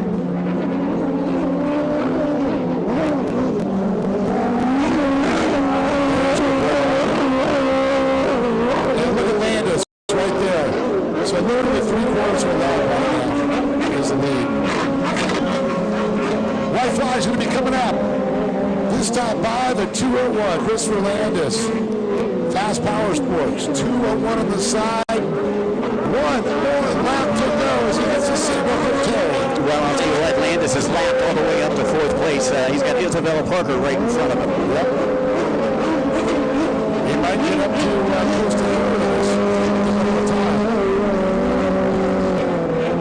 He'll get somebody in the splits. So, yeah, Chris enjoying a fine Saturday afternoon here in Sebring.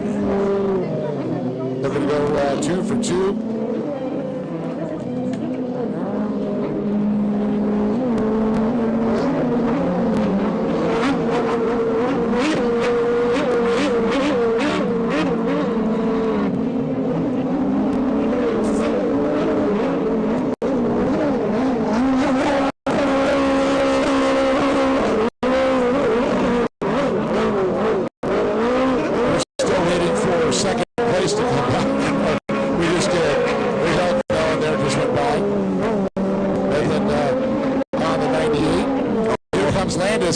Almost a full lap lead here in the final race of the day. And out comes the checkered flag for the final time. Chris Landis out of Delray Beach, Florida, sponsored by Riva Racing and Marlandis Racing, as well as Fast Power Sports.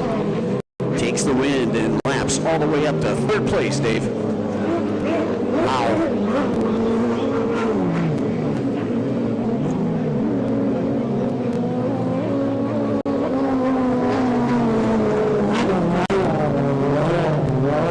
It's going to be Christopher Landis, David Cabrera, Eric Medlin, followed by Isabella Parker, and we've Braden Seven, Charles Ginchard, Kelly Wilcox, Sean Diddick, and Thomas Lambert. Well, great day racing. That is actually second place coming. Cabrera went for a victory lap. Yeah, just came by just the one. He goes, I want one more lap. I wasn't tired enough. There comes Medlin in third. So that was second, third official. Everybody else was down a lap there. Now it's a checkered flag. They all will be scored one lap down except for the top 3 in this moto. Wow, once again, Dave, we'd like to say a special thanks to Liqui Moly, a 10mm photo, as well as 139 Designs, 595 Handling Solutions, Aerial Flicks, Beer Dart, Cabrera Motorsports, Young Guns, Charles Gunchard Photography, Jet Tribe, Factory Fade, Global Integrated Technologies, Jet Pump Fit, Hammerhead Tactical, the Hot Slag Company, the IJSBA, Commander Industries, Works Components, Aloha Medical Services, Moto Option Clothing, No Limits Metalworks, Pro Rider Magazine, Short Block Technologies, Shorecan, Visit Sebring, Fuel One Solutions, Airstream Ventures, Bomber Eyewear, and Lake Jackson Landing Waterfront Dining, where we're going to be tonight from 7 to 9. So we ask everybody to come out and join us. Dave, any final final thoughts on the day? Well, just a lot of great racing going on here. I'll tell you, the Runabout class did not disappoint, as well as the Pro GP class.